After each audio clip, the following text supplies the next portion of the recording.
na yɛhu sɛ deɛ ho nsɛm nyinaa no ɛnso ɛbɛsi akɔ Hearts of Folk ɛde ɔmne Jesse ɛde aba na Jesse no nso akɔfa nsɛm pii ɛna ɛde aba ne nane ɛkɔba na bɛka ho nsɛm atimi ɛde ama mo this and many more ɛna atiefo yɛatena se a yɛabɔbɔ ne nyinaa no na ɛde ɛbrɛm na mmom agye sɛ Gabi Turam Gabi the foreigner ɔdi kan ɛhyɛ dwumadie no ase de fira mo ne ne ɛde ɛma Richard ne.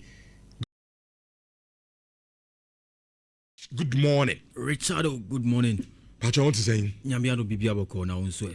Nyamiadum me ho ya. Beautiful. You say dem say season enyan start in dey. Eden ya umpo unya chimu radio no na a sports show nko ade a obviously den a transfers. Edna obeti say discussions no dodo na no. Yeah. And also far because clubs in your business. Now me dey room our new season anyamiadum a and also yedi ewura mu ntino minimum business dey bebre na clubs na ye anti anopedro person only yetiefo che no konya ne da ho yintiu na yenko yeah Rich inti a lot of business happening on the market na enra na me dream ho about a couple of things because within a split second so we are doing say oh check it transfer news bia wenimba ono so na fufura say aba. So you realize that by the minute biano there are updates. Now and now the young Diomande mo situation na betudwa Vinicius Junior. That is something a war abonting. There are so many things that are coming up from those transfers. You be dey komo. But then na me hwa de biro Tottenham Hotspur. Rich Tottenham Hotspur for no, they are doing something interesting, and I think through Roberto De Zerbi, I'm sure this season we will see a very different team on be presented in the English Premier League. When him say, more pre-season CCR, omni Chelsea a boy last Saturday, was Sydney, almost Chelsea 2-1. Rich before the match, no Roberto De Zerbi ka sembi or say players be all team Musi CR. Omoyo Madrid so move free he will not stop them. And in fact, onuna are ready. So wo kasa umboto dem Hotspur and Sisia or no kasa asem na. You allow you to go. Players ben no. Inti top of the list Richarlison number 1. Richarlison and Grande. Yes, Richarlison. Second player Kuti Romero, Argentine international. Yes. Obama Kuti Romero ako. Yes. He doesn't mind. Now, Rich, uncommon say, when you look at these two players, Ubi Samia, I think one of the reasons why Roberto De Zerbi and he say, he really thinks that so your player now wabeji ejuma and the very circumstance of the beji ejuma no was very uncertain. Rich, they almost went to relegation. Tottenham Hotspur. Almost relegated. Almost. Now, if they had gone on relegation, Rich, it would have been one of the biggest disasters in the Premier League. Because her stadium always see over £1 billion. And the stadium for the championship. It would have been disastrous. In this way, Roberto De Zerbi now was surviving this relegation we are. One of your topmost priorities is to make sure that going into the new season, you have your best foot forward. Into players know their psyche, their mentality. You have to make sure, say, Obia what team Mubiano is willing to and ready to work with you and your philosophy. And from what I'm gathering, no, some players me anyway. It looks like they want to disturb Papa no. It was he's not certain about their futures. I'm going to South American players. So what you say? One from Brazil, one from Argentina. The other from Argentina. Because Rich, look at the business that Tottenham has done in this window. My business. Oh. Two players. Or the 51 million akofa Matias Fernandez from West Ham. There be no point. It was over 80 million. It was over 80 million for that player from West Ham. Okofa Paul Van Hecker from Brighton over 50 million. Okofa Sandro Tonali from Newcastle over 80 million. Andy Robertson by free transfer.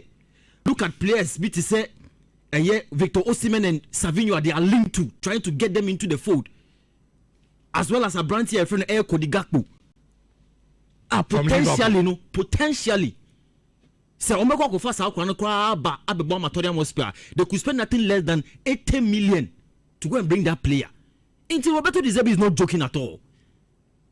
And I can assume say once the season begins, because of say in the Premier League no, managers be fresh in their respective roles now. He'll become a very competitive manager in the Premier League. A person who's competing for top 4. Yeah. He want to be there. So if you are a player and you want to disturb him and give him that trouble there, on check out because Pep now not dominating Premier League. Is of course. These are coaches are no GDS or no more. You can compete with them. You can compete. Now we saw and do very well. Deserve no time or Brighton. See we saw him, yeah. It did so well. He's a very competitive manager. And if he makes signings and he's trying to build a squad, now also players in the middle. Had no company. No, you see, said maybe it will not be so clear. Say Omo had you say enye ebia adia Omo sign or company, we may not know the full story. Because a bit to say Richarlison. Also losing the touch kakra. Of course. That Richarlison and him say he's not the type. Or Katana new crop bobo to net. He's the only who say as a waba from kakra. And I say I am in a Lucy playing time kakra. Yeah. And we're Brazilian. Brazil so there, national team no. So up to that bench cha. You win the bimbo. Opposition or national team. Yeah. It's sometimes our players you know. Aya ube komuna no coaches ni have problems. Yeah. Because of playing time. But Richarlison, to be honest with you, you na see him no.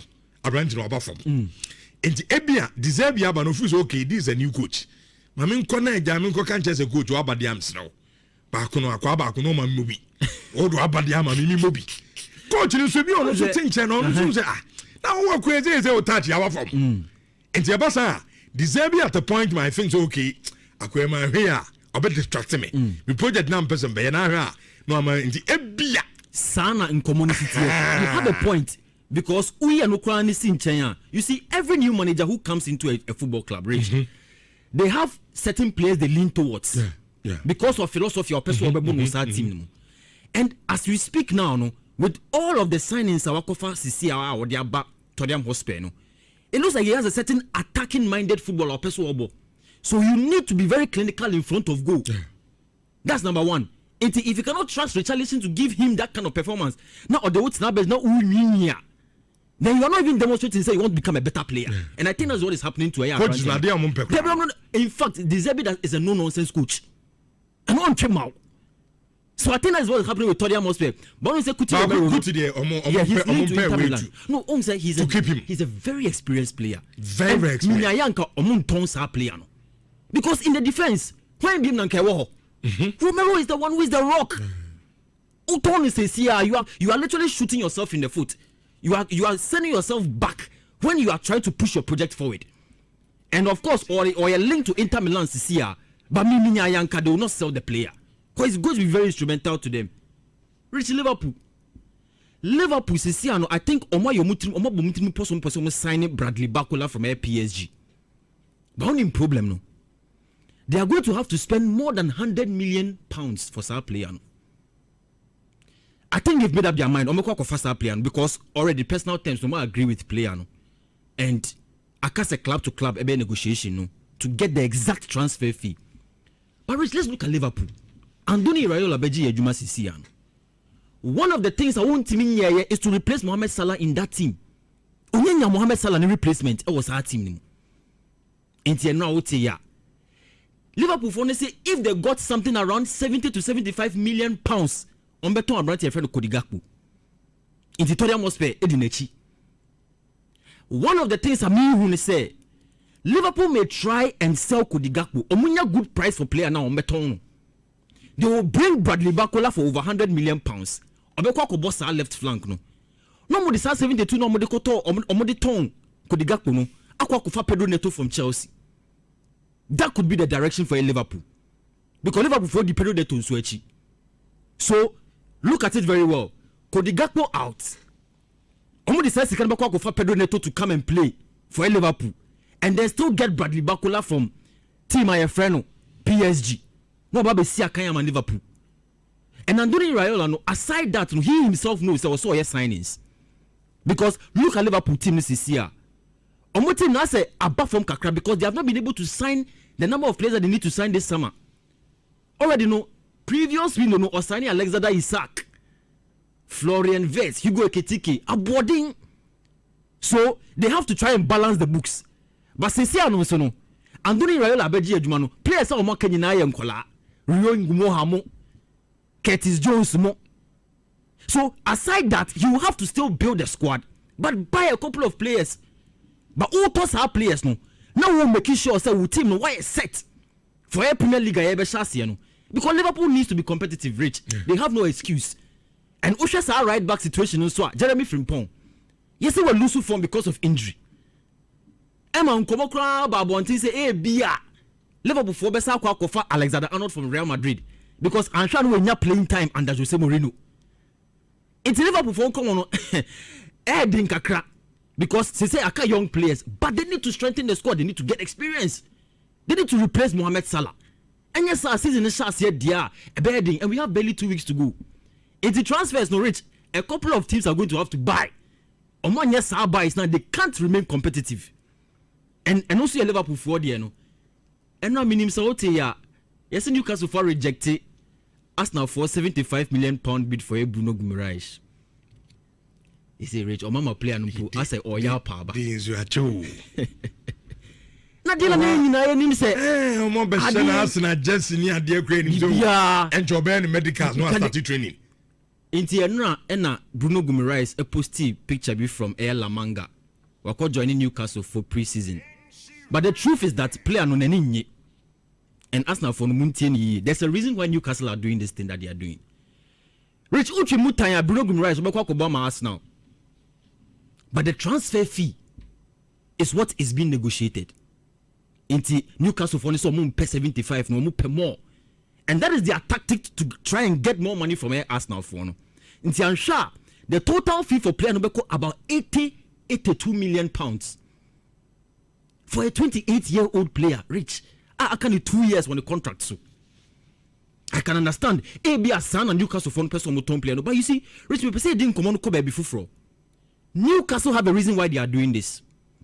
Rich say PIF, Public Investment Fund, or Saudi Arabia, Newcastle for in 2021. No, the investments they pumped into the team to acquire 85% of the team. No, Obian himself, I was saying Newcastle very competitive in the English Premier League.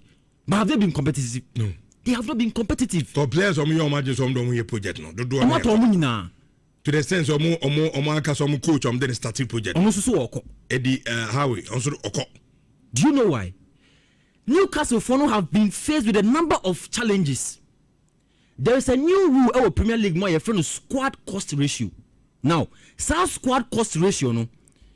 Premier League Fono say the revenue, a total revenue that a football club makes in the calendar year, no, you cannot spend more than 85% of Sasikano on your player transfers, on your squad wage payment, and even amortizations, and even player wages.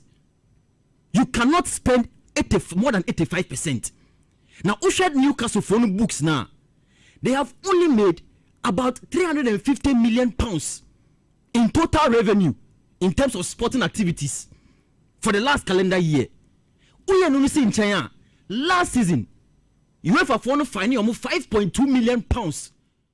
Peso yanyaba ya di dwuma nyina de ma na tese no so etimi aboa kakana eno so etimi akwenti anope afe ne wadwane a aye nsua yo number 1 account radio station di Asantman enyina tatumi anope kacho nu ase yaba be di jade ama na yanyaba enso de ne munim se ebedi dwuma kakra nyamia ne Manchester United mi hu kwa bana pepe na makai United for munyansa na me the update kakra ba na yetimi adi nkomo but the Madrid says Diamonsa Monsa Peno Diamu Permunsa Nyakam and Tiano Peno Yadon Koba Kakra at the about Jumandia to me and Swabwanti. I feel one journey. I'll call YouTube and I ensure TV. I will YouTube and YouTube and now do comment no at the Ababata. I subscribe anytime be a video be ready no so sabet me account. Who call Facebook and so I ensure 104.5 FM.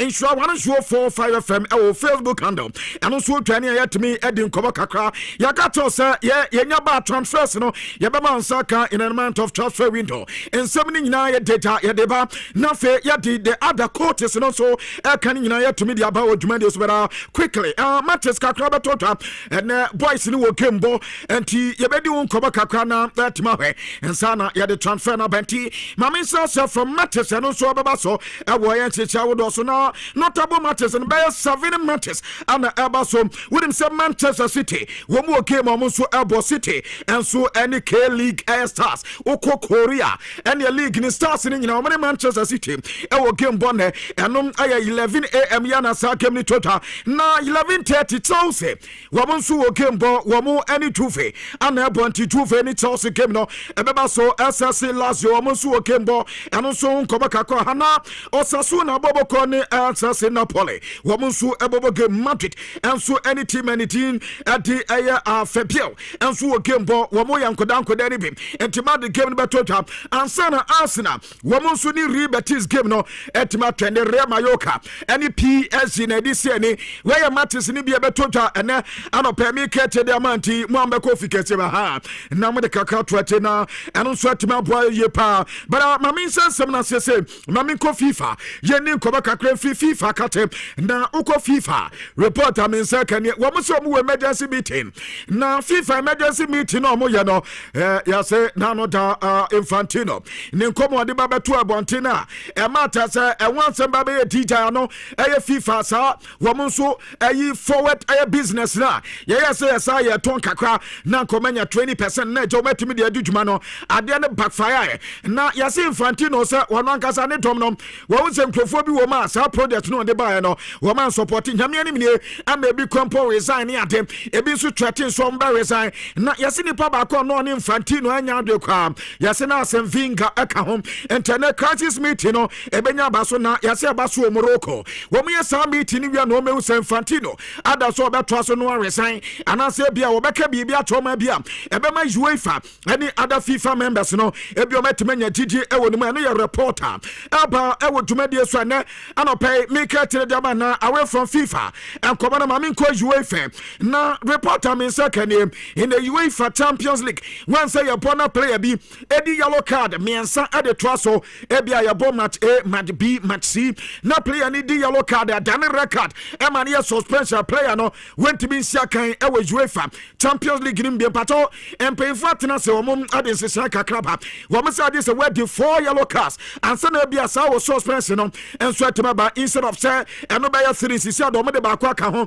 amata se no so ye 4 ane yankoba kakwa so efi UEFA akati aba e wo dwumadie so na opeyi ba kwa kasa na yase okoto dana wo mu FA president openya ni de Prince Ali na Prince Ali se wo pe Infantino se yakaso obi blackmail pa Infantino edim ntintima ye pa na wono before World Cup no Infantino ba be kato ne Jordan man ni nyansa so mu FA ne beti ase no metima support ni relaxing na ba na ene World Cup no mo ban se o me de supporters be come kwan be fa so mbenya visa wo me ya ye ni nyina de ama Jordan man no afanya no ko ene ska bia ezo mo so saka ene adade ni nyom so sabaka na eno na Jordan president say FA president ese yanka mo bia anta se de Infantino be ka cha no edu World Cup no amaso nemno nkofre bro mo bra ya pa so do munya visa enkanka kwa America no tese enye isi kwanti papa no ndi oni mini dada na mu ana munim no ana na bia munim se papa no sabe adwene bone woni trim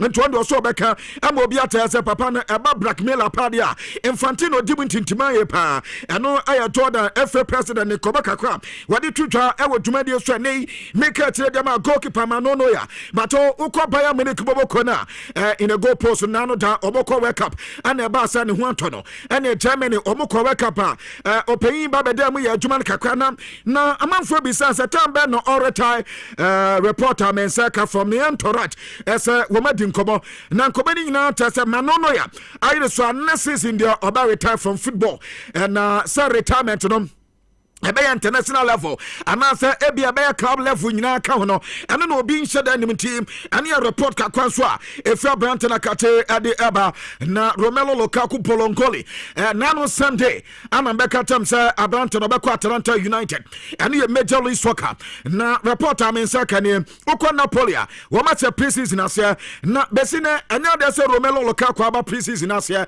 makɔdi nkɔmɔ kakra nkɔmɔ no yɛse Napoli bufoɔ no ɛnyɛ de sɛ ɛhɔ mo ɛnka ne nanka ama nanka tɛ sɛ ayɛ ɛmabɔ ne adade na ɔmu bu afirisisia de ɔma te aseɛ aberante nankasa ɔmu sɛ ɛsɛ ofiri ɔmo so na ɔmo ho tɔ mo ɛnde sɛ Romelu Lukaku ɛtɔ nso ɔbɛtena fiansa na Atlanta United diw na abama a wɔmu ni problem bi ɔmo tɔn sɛ saa deɛ no ɛbɛtumi aba so ne yɛ reporter mɛnsa kam ɛwɔ dwumadie so na no pɛ meka kyerɛ gyama na ma menkɔ Benjamin Pavard na ɔno yɛ player de man Inter Milan bɔbɔ last season wɔkɔbɔ Olympic Dumase ɛne yɛ lona aberante na kɔbɔyɛ na this season reporter mɛnsa kan yɛse class P our Saudi Arabia wɔmapa wɔmene aberante na kasa yɛsɛ wanyantom afei deɛ ametete ɛne sɛ dabi wɛkwa yɛse Benfica fo aba ana Galatasaray fo aba ɛsaa de ne deɛ wanyantom na yɛse Saudi fo no ɛde diw bi aba tɛ sɛ saa Saudi diw no ana ɛme sɛ akoda n'ani kɔhu yɛ paa na yɛse Al Ittihad wɔmene Inter Milan na ɛdi nkɔmmɔ aka tom so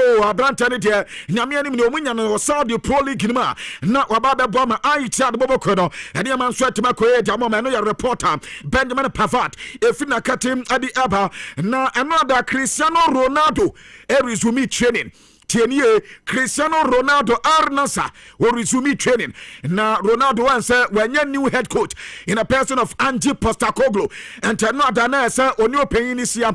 Now we didn't come back. Once big players in the Womufi a vacation basa. Now coach we are for front by a son in a tenancy. Now the pair their own panel, their two and him. After also their penny, their own panel with their two and him. Now fair wakateno. When you are first obey to me with him. Yes, I'm not that. Been on Ange Postecoglou esan say afina team run swap na anasa one no player we say autonom player we dey want to be mo and one at so mo last season we metimi di Saudi Pro League no edi so na so nti Ronaldo anyapa na Ronaldo by another Ronaldo 20 di nti na Ronaldo 20 a ya say wakoba bia ne cars ne gu ene ni showroom ho cars nkwa ana ne IG awo Instagram wade ato say ne toys ni nie na baby Ronaldo seen it twice in India. What me say nyame anim ne amanfo wo mfidie ene ka se pa Ronaldo apake agu hɔ na nyasam ketwa kra enti ne ka kolese no drop bia na ja wetu atena so na me say Ronaldo na nkasa reason tia obo Manchester United ne ya de kokɔ what me say cast no ene kokɔ ne do so papa Ronaldo na nkasa de ade kokɔ de won fa ni agro enti ne ka kolese ne ne ya de say red ones ne to so ye pam ene Cristiano Ronaldo reporter efi na kate ade aba ewo dwumadi so na no pa mi ketre edema bera promotin hia ye pa eni ti na meka fo na meka to se edupra be boy pa no eni ekunu Ghana Limited wo me de doba anom aye huntu capture aye meme do uhwa Ronaldo say huntu capture na no na Ronaldo nudum bi entu timi se ne be magina so Ronaldo say by next week obey wedding enti na no da meka tem se munya botre ma boys no Ronaldo ne girlfriend anya na wo ma wo mamu miensa atase nyemu ba akokwa na so free ma anka atumi so wapuri twadua mu ye pa afa na chairman say wo ba ba ya wedding ya dade ntipato sa na tase huntu capture eno na tase mu nunu bi huntu capture bema wudu so tentam do so ti ya wo bema ma wedo ya huntu capture no na ebo ama mensam nyina koye aya no anya bia no na no so tima boy ye pa afa so ya bema na untimi nya aduma sexual weakness no wato ape e wo mpam wo badabri twa premature ejaculation slow erection libido e wo from na say waist space na ade wo boso weduro Mr. Kill aya mi nya Mr. Kill nom na no so emma boye parama bazen chabet na ye medro ebo ba bia wo ba mpacho wo so wuni urasia atinka feelings wo so nya bia wedro ne wunya binu be boye pa na fe etime so bosome akwantu no menstrual pains menstrual disorders no ebetu asia diamant pacho wo performance ni aye track shop bia benya no pay bi no mesi ni 0244275429 na wanya kunun Ghana Limited do power tima no numbi na no so atima boye pa rexona was 72 hours ade nkapapa e de begina on tipacho anopa bia asode a ene wa motuam na ja wo de bia go kama rexona ni wo cosmetic shop anafe baby atom body plus any spray bia benya bia to 72 hours and then kapapa and the DJ Huna Tesano and try to my Kamaye party amana me come Madrid no makodin koma kakra Vinicius Junior muntem ye man the distance no Sevini Beko and I say Vini anko de etina na stories no so enti we are man the distance try me say na menye Vinicius Junior story with them from because and some bananya some go to another make to say Vinicius Junior enya akwa ne first training na oye ne first training you no abrante na kasa be quick one ma me ma o teleso asante promo teleso asante promo anom dabi we ma hit promo ha teleso ma hit promo kama pa wo mo di 1 million Ghana cedis and dey and every month every week bi ano when you credit 20,000 when some account there every day 100 Ghana when some account there anom teleso ma hit promo what dollar star 500 has na one so to me subscribe to and also be so teleso play up no what me dey judgment wo be millionaire wa Ghana ha enti mami ni Vinicius Junior nkoma no mfama na yesi Vinicius Junior ba no ade ba kwa na ma the distance ni fi se be ma Vinicius Junior akọ apart from say ni sikasam oh okay mami nsasem from ni sikasam ne kwa ana yesi Madrid and Vinicius Junior ebe meeting on patom and no na dan nyina mekatom na no Sunday eba na mekatom say Vinicius Junior ba won be meeting na reporter mensaka say ene ana meeting ne betimi abaso na say meeting ni timi baso na e no be decide say branto be jana kwan ana so betina no obi be bisa say oba no Jose Mourinho woni ni nkita wodie na tesan bato yase woni Jose Mourinho e wo good relationship in fact omo anyonkofo ne ye kama panti Vinicius Junior ba ya say wani opay na tinkomo pi ma teze bibia ya kama ana no adansan trofo ko bi sanse na wo ba ya na say na esitia no so say waba wa start Madrid obi ani Madrid dada winya ba Madrid dia training no obaya na ade ba ko a wa say Jose Mourinho akatra ne ya say we be stay fit no stay focus na fe so dia oye edema Madrid no onu Vinicius Junior be the same thing and ya dia Jose Mourinho akatra no ento no ba wa onim say waba be any personal training the will be a sinim no hard one no wetimi abom Madrid dia Jose Mourinho free no no won so nsa etimi aka and ya no ada Vinicius Junior after the training in Kobakakwa wade two twa e wodwumade so na mama mo refisa 22 million euros ne dia brant na katom so nte wobedi 30 million and the same man the four bet here dia e no no dia wobetimi dia sign contract ne dia momo ana asa fon so friend no makata so sika na wo pe no ha ho ya de be ma afen so ba kwampa ene ebasa se ne image right no eno kase ne ye de nyina be ma kitwe bi ane ye Arsenal for ye be fan team amansa de no ene so mu wie sa meeting na ane ye be hu se bia Arsenal benya branted de na de Vinicius Junior ana so mu nya Vinicius Junior komani nie na mami Barca fo na mini Barca nkoba kakra na we ya Barca fan na anopay ene matia sam dem ezanse Barcelona fo na ka se anka branted de Julian Alvarez ni du no ankomu nka wan sembiem Atletico Madrid de hwe na umbedi skana nkomo a emfra mo Barcelona from enka jam so na no da musika no yade atum be bato enu enwumre ana report about Deco oya sporting director adi ama yade sa Barcelona bobo kono ya se oni opanyina ni din adi Amara wo mo so ebeko Madrid Claudia mo ho na Madrid ho no mo akoni jumo mo kwakodi aya se wo mo Atletico Madrid ekwakocha one last more chance munten ye one last chance ne so mo kwakocha already Barcelona forcing 100 million pep ano betime twa for Julian Alvarez and Tisakobaya Atletico Madrid anye dia omunto badwim wo minis kafufro bia de momo na no da 2 days ago mbaba ka to Barca say sika na mumfa bi nka wontam anopay afi me kwata na anwumre Barcelona for say o ma na mkaem afi wo mo sa ko Barcelona wo mo ko Madrid no ma ko akodi nkomo na hwese bia Atletico Madrid wo betime no ma reach agreement no metime hum na enye Atletico Madrid nko na omuni omucha na agent ade abrante de dia Julian Alvarez so reporter mensa eka yese wo mini ne besia eno da meeting ni bi enya toja beta emu nkomobo ni enya mai up to anyumire no menim say na update na nyampa enti ene ya batena no pa na yetuma bie so ye jama sa ada sa abrante de dia Julian Alvarez wo be na kobasa ana sa onko basa no enkoba kakao ha me de aba e wo dwuma de so na munim ye pa sa Jean Diamande ne story no maya diamam say yan diamande aba team Madrid no awonsam no so enya about asem enya sam koto akwanti no aboade fami komanim kakra na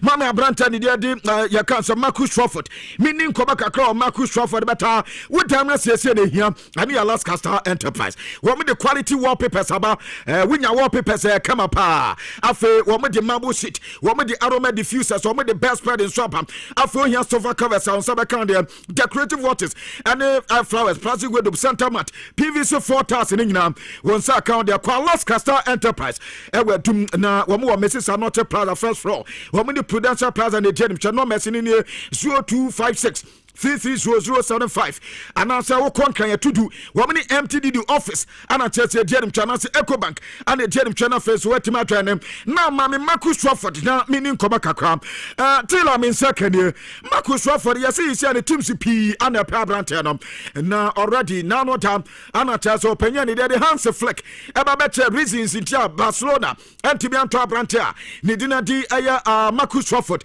ama chese mbaka se Manchester nkomedi na nwie pa na metije bibi yasi Saudi for number na wamakata Manchester United Saudi dey ska ho and so mbete se pa de akoda no wamama na mra Saudi Pro League no me yaduma kakra enu ya Saudi reporter mensa kam na yaso ko Germany clubs ni bi nsopa ana fe Turkey clubs ni bi nsopa ana fe Italy clubs ni bi nso di nkomo with Manchester United ata so mo we so metimanya Marcus Rashford ene nkoba kakra so mensa kam e wo dwumade so ene anope me bu akire kakra na mamenko aya atima ni din edi Adiraya na uko Adiraya na Abranta ni din edi Barret Team City yase Abranta ne betima ko oya Atlanta player yase o medi nkoma ye pa na Barret Team City yase wati ase a long deal ana okọ akobo 3 million euros ani eska Atlanta benyam na mom na base so o metimi atone dia ana na tase contract ni nyina betimi akoye na to 28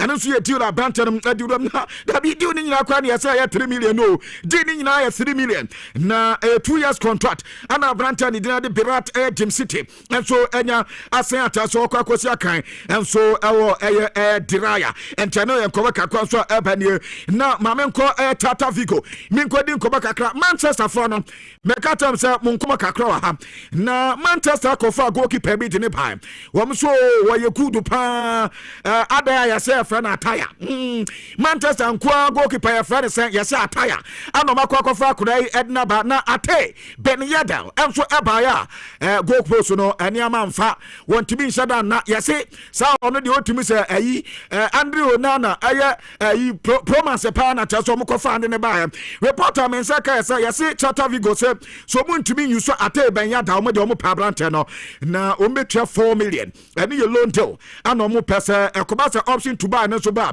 wo betimi ni wo mani so betimi ante sa deal hu ye pa ene ye reporter mensa kam every Manchester United ya se Manchester ma green light nti ene wo betimi fly na wakwa akoye ne medicals no wetimi sign the Tata Vigo ene ye club was Spain ene no pay no midi unkoba kakra edi emanano Sunday mekatem se Abranta ni dedi Muhammad Salah nam de tibia nyambae ama eche me baba katam sa ya se ukọ Turkey clubs ni bi ana edin koma se womunya Muhammad Salah omu epe na team ni dedi Trabzonspor eno anta ana omu din koma no madwefie anopa ya Abranta na lande enti Muhammad Tani was squeeze no where your official jersey ata se ese Muhammad Salah ya so asen contract no na 2 years contract ana Muhammad Salah enya sen edama Trabzonspor boboko no Iriswa up to attend on very no ebia no so betimi abana anu so atime wie pay na reporter mensa akan ewo tumadi so na Liverpool baba ka so mo pre Bradley Bacola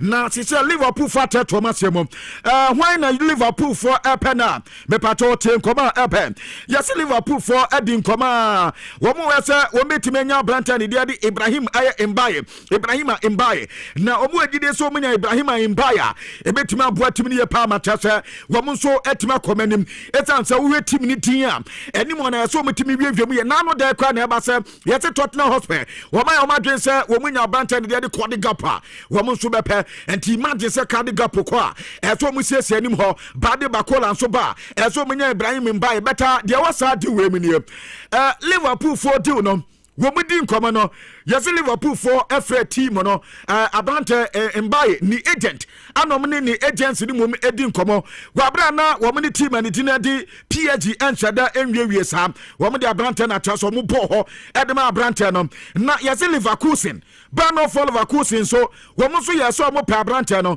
wo mu mom de mo contact PSG boboko no ekate PSG say in fact wo mu nya abrante no mo pe enti sanka be pa dia ankomo hwe na nka ja wo mu nja Ibrahim Mbaye na omla Leverkusen no omna meye tuma no emfa mobo enti ane ye team a ne din adi aye Leverkusen wo mu contact PSG ana Liverpool fo nso mo nso epa akoda Mbaye ya no e contact abrante ni agency no wo mu no e ka to mo so onyame anim no mu hyo omakola na wo mu peye pa in a person of Aye Jorge Mendes enti Jorge Mendes ana omni ni din komoye awe so betime nya abrante no yese offer ne kokoya anya de se PSG for aheda ajatum beta yese anu anwumire wansa akobiem se akoda no we good party wo mu na fenso akoda no ntimi amra se na be betimi amfama ene man so tibakoye adiama Liverpool boboko no and Liverpool se omodi eye buomienu enso anatese wo mu edi ekowe nye ebo ba ko moto na kokum numa mienu omo se buomienu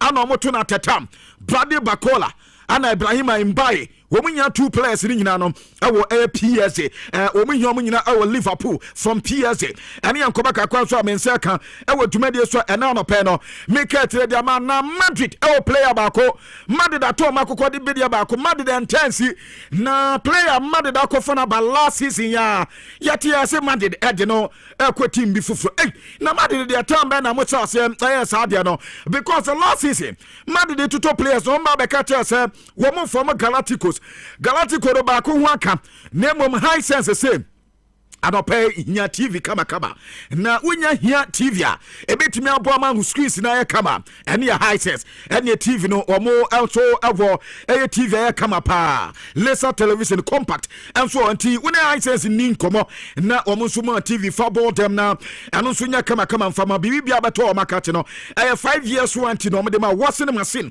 omo de smartphones omo e de sound system omo de water air dispensers omo de microwave omo de blender ana fe omo de rice cookers na apa wo me de kettle ne air fryers apa anope Ghana fa na bia no benya incense wetimi ene omo so e de dwuma kumase anim se de adum post office in Chelsea ana fe kumase city botano so wo benya omo ana tafo so wanya omo numbers no aye 0302550000 na woni incense so ahwia bom kama Franco Trading Enterprise so buy course na wo mu phones na e kama wo me de Nokia wo mu e de Samsung wo me de iPhone wo me de smart TV so apa entiaba na phones na accessories dia I Franco Trading Enterprise afi wo mo de generators wo mo de blender wo mo de microwave ana afi wo mo ade washing machine so apa ana pay adum ene okwa ajabajo as in chawa benyo mo afi talambu shop ano so omo ho old me kom benyo mo so e ho ana ko fokini gomini omo na di enimhwe wo mo no mess na 0245 316969 ana 050 538 na wanya Franco Trading Enterprise wetimi enomo enso adiduma ye pa na no pe no wo mo so eka ya ho agode mu nsam no yegu so ya di ema na mame Franco Masantuano Madrid the player ya say oko Fiorentina loan to no ma wie bibia ama brante no make us or fly corner test wakwa many cast no e de metima ni de Fiorentina na no da make to say South friendly game 2-2 na wo many Fiorentina e boy no Saturday na no mo conclude bibianti to NSS na brante no e be return to team and din e di aye Madrid no aye Franco Matantuando reporter e fa kodana kati e di ebanie na Chelsea enso awie Pep Chavaria wo ma wi akoda no enso tu no na to na bisa eno adam me bato Chelsea 19 million euros bato 19 million euros na some 19 million euros no yase advance kakra ewomum atasem anya sam kwetwakra na sasika na yase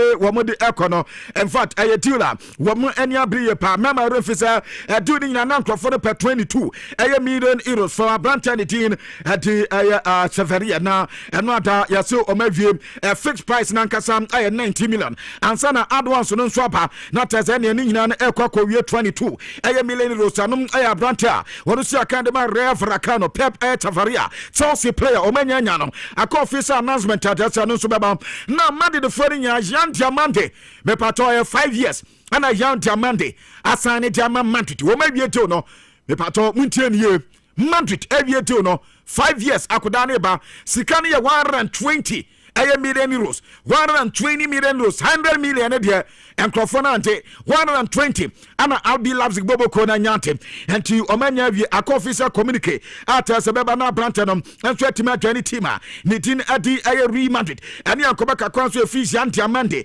akati eba ewo tumedio so meko AS Roma makwa kodin kobaka kra na Roma anso epa Branten nidin adi Noa Molina from Atletico Madrid na Noa Molina nidin nankasa de yese 17 million euros sana package no anso tebera intichemu kakra wom yase who we mo pades kabate nankasa aya 13 million euros a plus of 4 million add-ons ni nyina kwa we 17 million euros from a brand team adi Noa Molina we Argentina ni ba World Cup no mu sa kuda ni dia adwuma ye pa wo ko Roma no kwa ye adwuma no adi am better before so brand ten betwa ni Roma no in fact enyanyo official de better na team ani di na di Inter ana fe tufe wo mu nyina no mu nya Noa Molina but a team I see likely so betima try no and so a team and so AS Roma no reporter eba e wo dwumadi so ene anopɛ make it today at the man ABC games yankasi ABC dia na ya dia ya krade and 244 na no selected 3 letters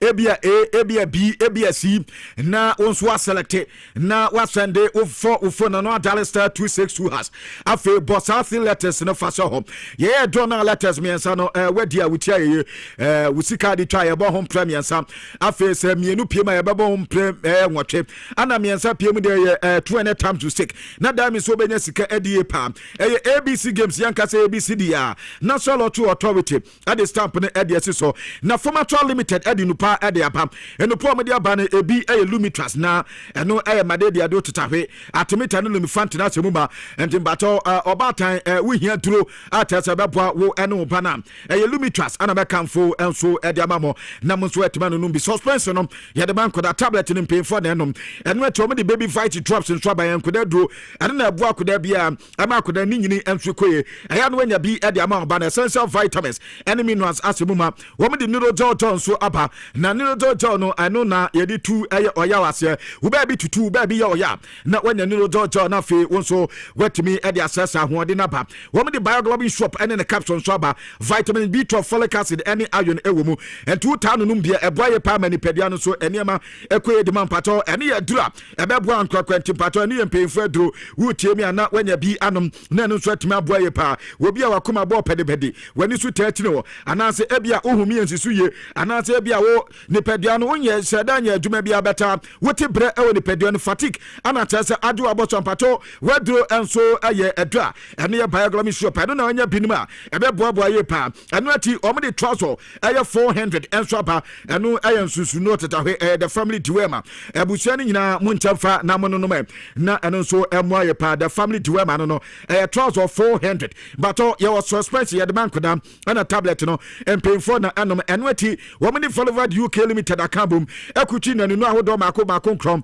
e de bedroom so mu bako aye followed voluman anom aye meme duro eboa be me bia followed voluman enso ye me duro eboa be bia mo be bia ye obesima womni followed beauty plus dia ba me fa na ho fento aso womni followed oso life nso ba eno na eboa ehwe no mpenum eye medwuma womni followed aso flow plus nso ba ebe bia wuntirim kama diamam ana Voluvat omega 3 fish oil and also be boy pa fe Voluvat air platinum plus with premium skin and we know so no omni Voluvat air immune life and swaba immune system booster and omni Voluvat air menoka swaba jema menum pay for medum monopause braso no where do am for edama nei wo performator limited omunu pay be wo pedodo atwato an no me se betimi no medin komo ewo so air 0561 088666 and as 0561 088663 na when a formator limited omunu pay wet man no bi na no so etimi aboye pam eno ati mamen kan funa men kan to say isia de enema nyina so etimi akoye amata say isia na ni je no so etimi ba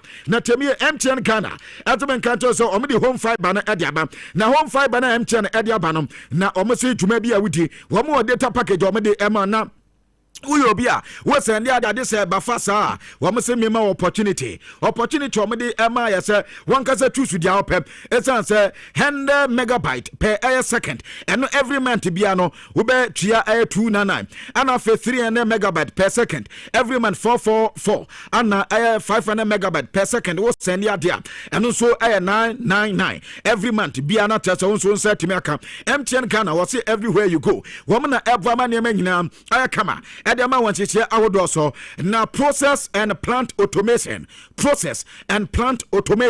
Everyone can tell us womo ana edi niamapa edi ebro sanya be ya so ohu ebetima hihan ye pa enti rexand share areas outdoor ana fe commercials area wona wodo nyina ana fe industries outdoor pato muntie ye pa ade ba ko ebe boy say ebe na nyina mon kanea ho eye ankotawudie eye mon kanea ho so ayankofa eza eda company bim sane bi ebetimi aboa no ama ne enyam kanea no ewo agudie na tibako ye jama na feni nyuma na tibako so no but omumudi muntitimam ye pa no aye process and plant automation gomo ana ede ne mapa ede ema women kan to say omedi distribution port ede abapapa pa ebetimi aboa ye pa eba ne circuit breakers a ena be boa sane be ya impo se kobase se bia voltage no arna na akoso pa na ezempo ede oye na bi ba aye sa circuit breakers yi ebetimi aboa na eno so etima trepe no etrepe na ebe cut the supplier efi aye the main line no enso eba aye woniema no so sane be ya woniema bia ho nka omumudi muntuntuman aye process and plant automation from enweti eba solar cables a womakofa ni nyina bi aba afe omudi AVR ana afe aye Huawei aye solar package no kama pa no mo so ede ema eba smart home aye DIY aye product no omudi ni nyina bi aba wometi men kan to say bibi bi abato market no aye 5 years warranty ana omudi ma say equipment ana say cable ni nyina no ubenya bi enso e market na no so atima boye pa no mo so omudi campus akuku dama yade o matum wakana ha awiasafo na nya obi ade o matum sampa womani ma na ye kama ana edituma ebi ti say cement fo ne ma womakofa bi aba womudi chant fo ne ma ba afenso womudi hioke womudi omani ma ba ana fe aye ade say hilu aye cable fo womudi omani ma ba afo festo womudi omani ma ba afo womudi Huawei ne ma ba womudi data womusu cables ni bi aba afo phone contact womudi omani ma ni bi aba ana womudi sonof enso ne ma nyina ade aba ento omze bre de na eha bra na in a month of August kwade womse discount de ma TNC kakre bi ana etuatire enti PPA electricals wo Kumase adum womu ben aye mekom honma ana afe adum womu anso ni aye UBA bank ana tese edianimche enti from where was 0200 0771 2 ana say 0509 55 46 na nso etimenya mama niama akoye dama wo matawroma ena no pay wo mo aso yasene enkrofama nso yakwa yedi update ni nyina ade tan wo dwumade so now mame ntwa so ne yeni nkoma kakra na yehwe na yankwa anim mpato famiko eye abranta de de Bruno Kwamares na mini nkoma kakra eno ada me baba kato se Bruno Kwamares ni sika na wo mo de koye no yesi Newcastle Forces Canada entinya de so mo bete na yesi abranta na nkaza no katem se busuafo de amuye amuami osama hwe na mne Arsenal fo na nwiawia masa mi team no mesimi mo biemo yesi hwa na ne Newcastle for mo to don no mo France na for no katem se o magiatum 75 no wo bete ne sa 75 million pounds wo bete na yesi die ntia na Newcastle for person made 75 million pounds no yesi abrante na nkaza wan se na ofri team and team adi Lyon ana teso ba na yesi Lyon percentage kakra awoso na uhema 20% sika o musu betimi anya awoso na sa 20% no we sika o musu bensa betimi aka anu ye 8 million euros and yesi sa 87 million euros na team and dinadi Newcastle and so adia from Arsenal hono emu 8 million de ebeko Lyon ho na eno na ma Newcastle for besa nkadu ne koso anka anya we kwade ankadu no enwie bia be 90 na nkata so muticha ankadu ma no 70 kama na no so atima bo mbeda nkrofo se masa nya de se beta se etibato se de Bruno Kwamares wanya aba Arsenal na na sai ne medicals ne beba so metime awie bibia ene reporter etotwa na wodumade so ne na no pa make tire adama na ma men commenters city mini nkoma kakra yes officially Man City for contact Chelsea sa Branta ni de Pedro Neto wo mu hia Branta no e wo team ani de Man City na yes afi ato de Chelsea se Chelsea be dia tum ama Branta no be call anasa onko ene reporter men se ka e wo tumade so ene anopa make tire edema na Pedro Joe Pedro so akasa Joe Pedro se wono de ntia anim ho 110 nyina fa akoya se ono number 10 wa boate enti wo bo game ni sa na wodina nim ho ni onya bi mu a se wono nso enante game num afi obo nsa ball no kwa na odi atire wati de ncho yesa ya se wiase ball no bono kwa na da ba ya de ne wiase nyina atawati da wanya de no wiase nyina atawti ono so mpasem ball no onya bi mu ono abedi atire no akwakopa bi abo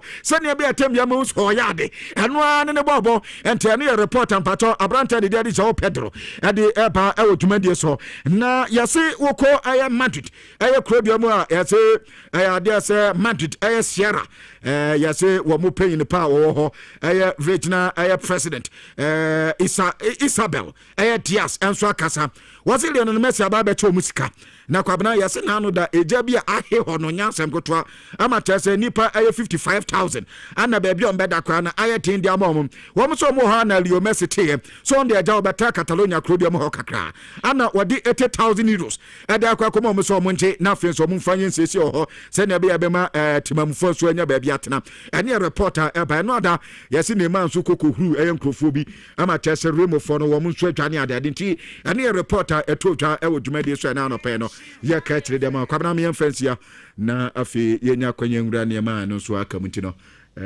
ya de asia okay yem friends we na yento dwumade ne so insurance for 0.5 stories them say be brave and garbage from ka be the foreigner at the ago enti yebana afi ababe chechim etimi edi amamuti no koso na ma afidie no na fa message no bra na yankenkan enso emfa emao ene anopebra yeda so tin konwam na the midweek edition of Nhyira digital passport medino at the emamo ene anopem pacho usori anopay wan kasa usori free bed ne so crazy from na di amao utimi se wa bre papa chese unam be bia out bre chese anopay wa fraud mawura kra so chama ne die se dem ho yemi no ahia mintimi emadwuma so me saw enadwuma ho den enti titi so yo obi adwuma saw de bre ye excuse de wa hwe ochina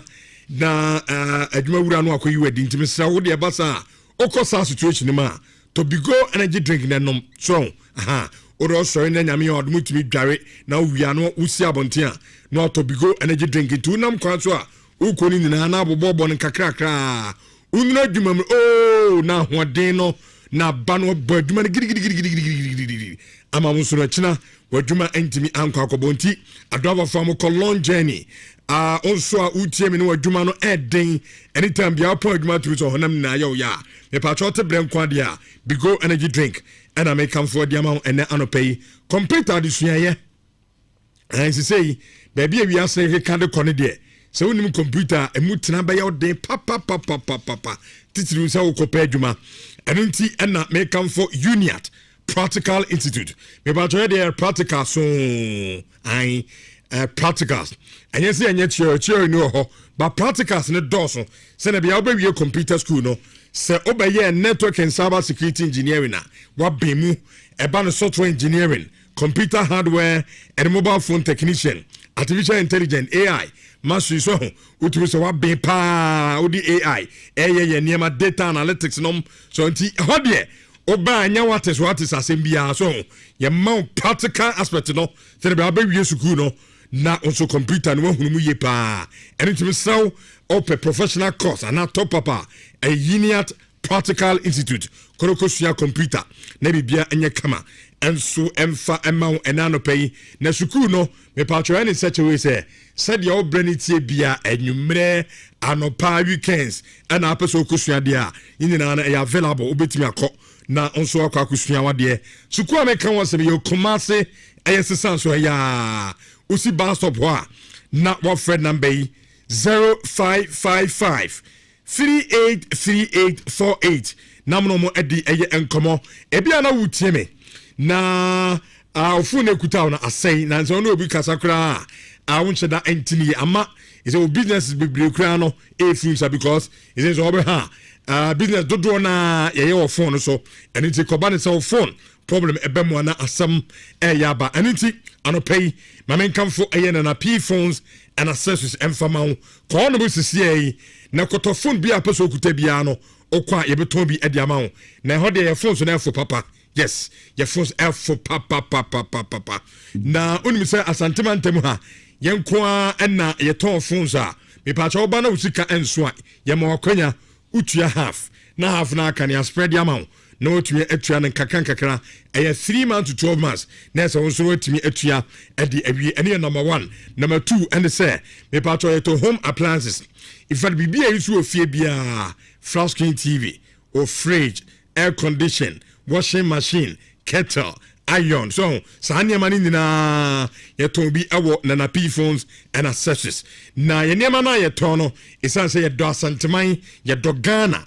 enti niam na ye de aba na ye se ebi kura na ope iron ato atade nanso bi adana okoto eye fridge na usika na sa uni di albeto iron ugina ha niam iron se dika ho na akofia odi atototo niam umpewi na apede na pidie etifo niam efo eda niam no so eye papa enti ram awo kumase eye adum me pacho accident house Kesben hona opposite omo ho okona na kwesi agema building him o pizeta onso mo ho ena obiba jeke building no opposite prudential honso no eye ade a mo kan no mumusa eye Madina Zongo Junction Tamale eye Abuabo station 0533093422 me frɛ ofrɛ number na onomo enso edi eye nkomo utie me oba na bema utinwi no ahyase a ebubu minimo bi a onunu ntima adruze tinwi ate agu fam chese sana ni tinwi na esa me ba cho wasa problem na enko esa odi fam no ye fa no amuzu hair food unya bi na de salsa team oba na nse okofa nku bi di twuti ama sesei utinwi ne titia na etitia me pa cho nkunye kotobi sisia me no kasei na efasa sa utinwi nim ebefu kama ne mu aye du na aye black na se bibia na konkandi ama utie mi na yo bia ehwa e utrima ho aba utrima de bia na utrase eye ohene me pa cho unya eye amuzu hair food ni bia ho ani na ne betu ase ade afri eye uti no enso ase na uremo cosmetic shop bia gan hafa na bia no ebi ewo ho opedodo na wotu akwakoto a me pacho bisa tafo insia so ya ene kumase tafo insia so na obisa aye Amuzu Junction 0242955056 Amanse Community Bank PLC me pacho aye banga omo ba ye 40 years and still counting omo baduma papa okwa se de omisi no customers everything efekra keke ne amo akwaba yenya oden so ho yenya abutra cheche unsenum entikobi account ho savings account current account susu account and a fixed deposit account onya biewia bia na ochene bi o pebesia na ode twetwa ho a ye be ne 10 eye na abefie me pacho wo yekuani na wo pesika sanso na wankasa wo adwuma na nsen usika sam ko from bra ye be ma usika na de akoshe adwuma nim sanso na ko pension so o pe pension la eno so ye be ma obi dodo na afen so salary worker bia busumi ye tua aka ne bibi betom so ha bibi bo mu ma chesa amasika na asa sika mu kura no fu na ba asem kura na ye den na bibia sa abobum enti amasika na sa me pato ko sunchire Amanse Community Bank PS ujira ha nyama salary advance na bia obetimi ade etwetwa ho kopim sa bosome foforo ebetimi assign aso na yem branches de bebre antokrom on head office na nkata wo oba yasantemantam ha Roman Hill asem ahojo Sofulai sanso ena baby etise eye santase honina na eyadea onsa ebetimi akan enso ho se ye biani one ewo manso kaniago manso kaniago make say ye biani one enso ewo ha mo amoni nina na manso area ona no monkonam no enkodi enkomo 0247 200013 Jumia Ghana app no me patcho download bi our phone so see say na be anytime bia also person who turn yema every free online biano no so a Jumia app now they are turn kama Mr. Jumia the hode the papa is answer 1 and yamana airfo 2 and yamana papa 3 baby all Ghana have an baby all the 16 regions your pickup airpoint to her unto bet me akọ na yedo niema no enso etimi ediabro na ese bibia no akonkan enso etimi ediamantimi sraw app no so download bia ene yo hopa download sia me no ka say ye friend Jumia Ghana oko app store ho ana play store no download bi mo so a mo pesa mo ton no obetimi upload niema ni na ho na ese wo so no moton ama customers etimi ababe 20 bibia part bia o dey just call app no so ubenya bi enso ato awo ayeso na Rockstex building products amana me come from odiama ena no pay ye de adanse ho niema ena yeton na adanse ho niema ben sa na yeton me pacho de dikan eye roofing sheet de bodan so no enti efiera wutie me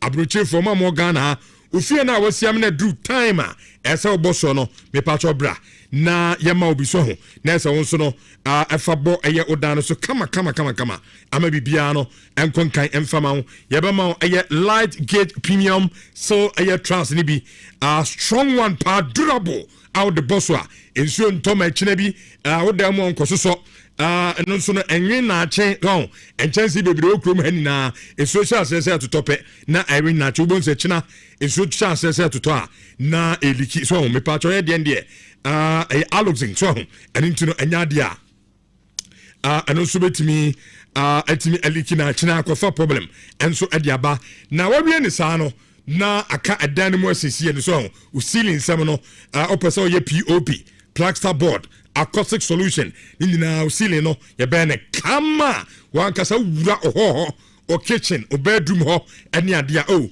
otumi se ho inside na aye fe pa ni na aye Rockstex ye nsa no adwuma na ebi ene no ana de twato me pacho unse wenim ni na wa ye wie no electricals and then say the electricals and enam enti de voice ne ba fefa dan no ho so ho na se bibia na tima konkan no and so Rockstex ye ne kama pa so enti we POP ana aye acoustic board no so ho ana plaster board no near the light dia hyehyem na che so wura ha ahwa say heaven ke to ndo na se bibia no akonkan enso etimi adi amawo eti wuram abo eye Kumase adakwada ache ya ese Kumase yaba on se company na nkasa de enkan ene o nemom obaya sentimentem ha adakwada ache ya wo ma o ba bia kotoko training grounds no na ha hasab na mekan on sabetimi akrom ewo ho enkan so your Taifa junction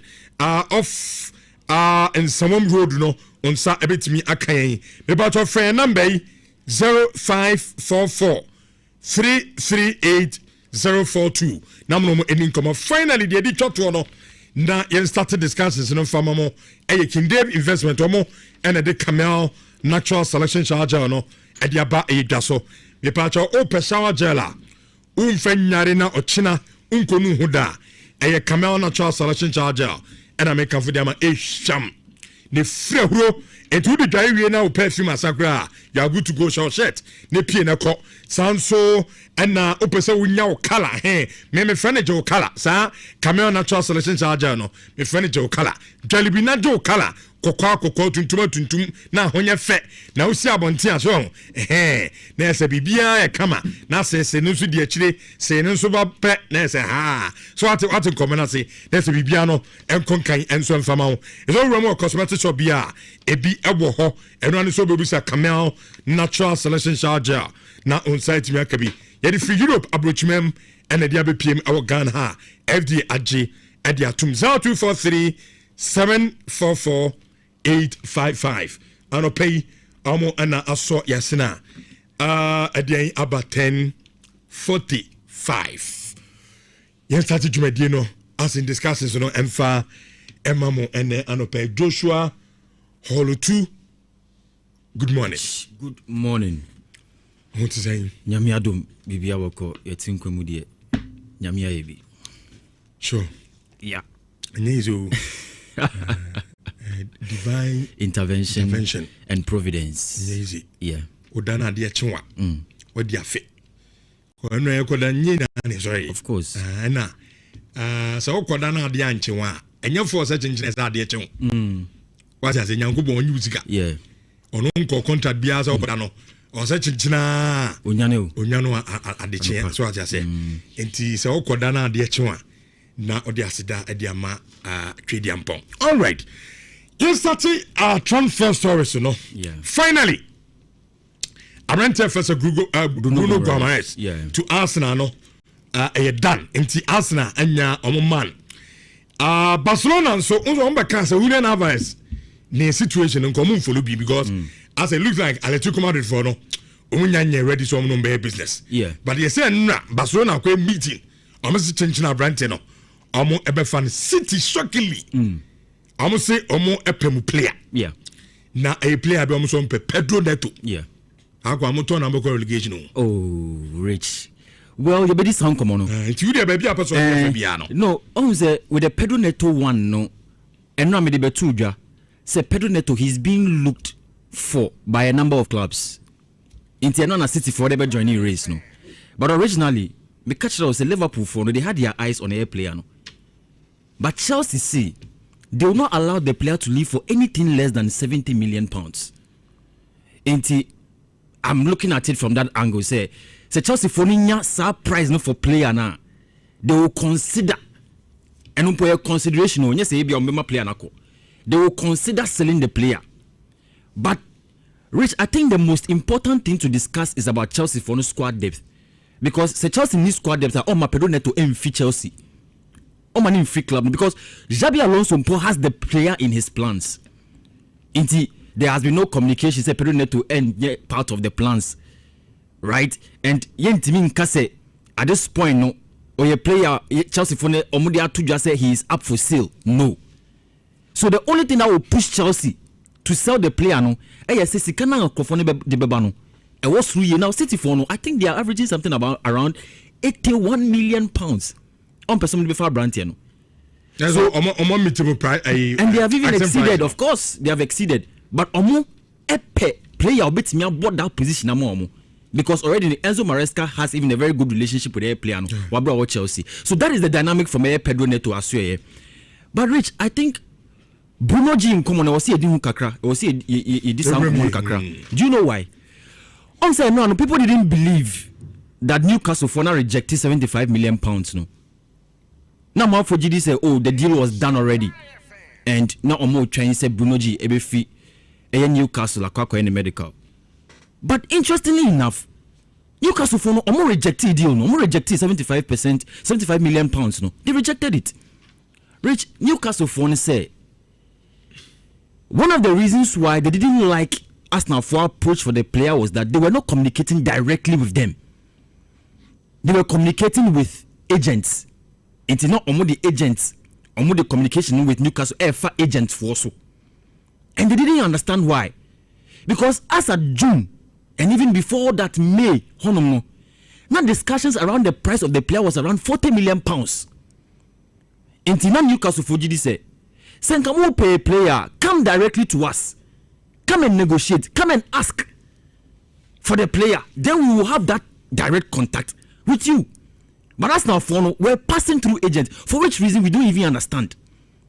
But Rich, I think one of the things that has helped Aya Brantiano to move successfully and say, oh yeah, Nadri say, oh yeah, stubborn. He reported to training Ewa Lamanga, Wabra preseason nasi.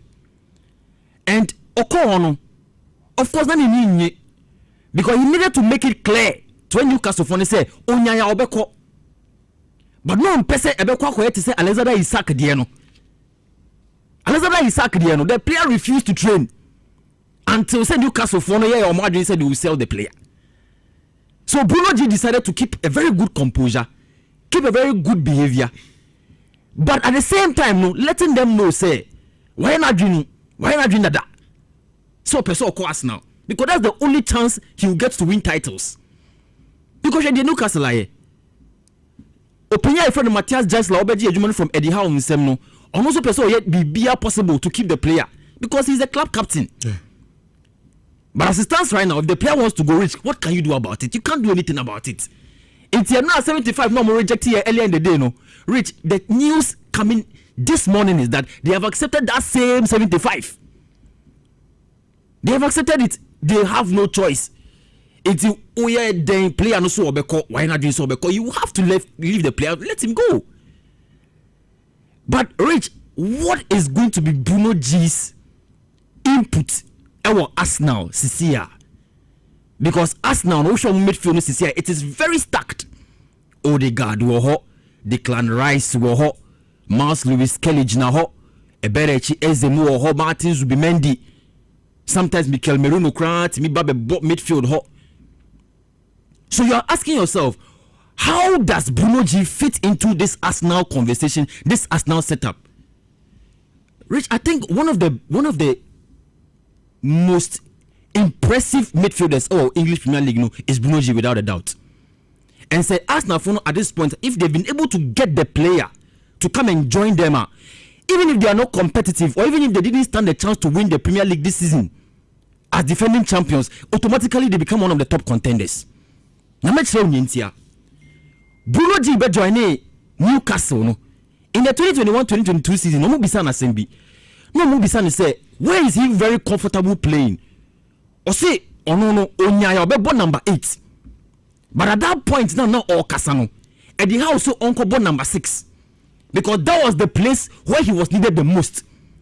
In 2021-2022 season now, he played most of that season in the number 6 role, playing over 8,000 minutes in that role.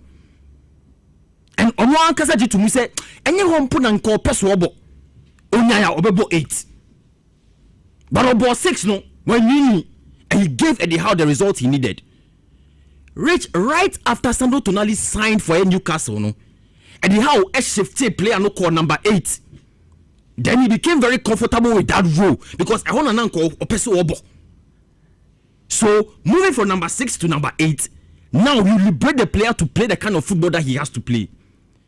And Rich, when he played over there, he did so well for Team IFN in Newcastle.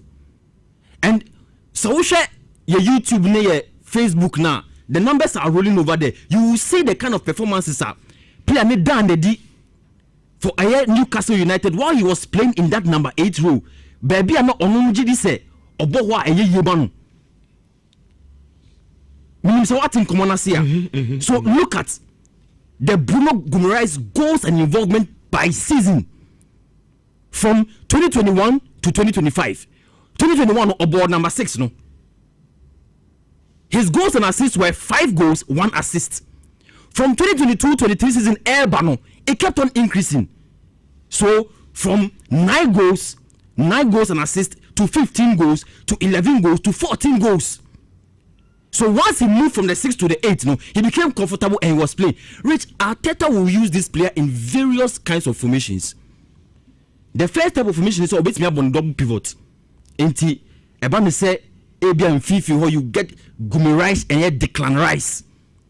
Enti Declan Rice, no, Ebe City as 6, no, Ajibone for defense, when then he progresses it forward. While Bruno Guimaraes, no, contributes to the attack. Enti there's one destroyer. Then there is also one box-to-box midfielder in that setup. And you get Bruno Guimaraes to do that comfortably for you. In situations player bit say Declan Rice opera and I say Ninaine Tuchima Kakra, you can get Bruno G in the lone 6. A bit Marusa performance no. Collects the ball from the defense, progresses it forward. Then there's a double 8 in the Berechi Eze and Odegaard to help carry the ball forward and create more chances. While Bruno Guimaraes no, does the sitting. Then you can also get him in a very physical game. Arteta bet you sacrificing one playmaker, Abia Odegaard. No ball in FIFA on Declan Rice, Martin Zubimendi, and Bruno Guimaraes. Because Otini ball right midfield one suman. So look, Rich, this is a player who has now automatically become very competitive with. He's not just Abia or 6, Abia Hong Kong Robo. He can play 6, he can play 8, he can play attacking midfield as well. In the Arsenal for this is a very good midfielder that they have got in their setup. Okay. And Rich, I honestly think Bruno G will become one of the most spoken about players because in the statistics we are and I'm here. Forward pass accuracy in the Premier League last season per 90 minutes 71%. 71% forward pass accuracy. Now, or the pass in 71%. Even Declan Rice was at 62% just last season alone. So this tells you, say, he's not just a one-sided player, and I know why. Now, Arsenal for no,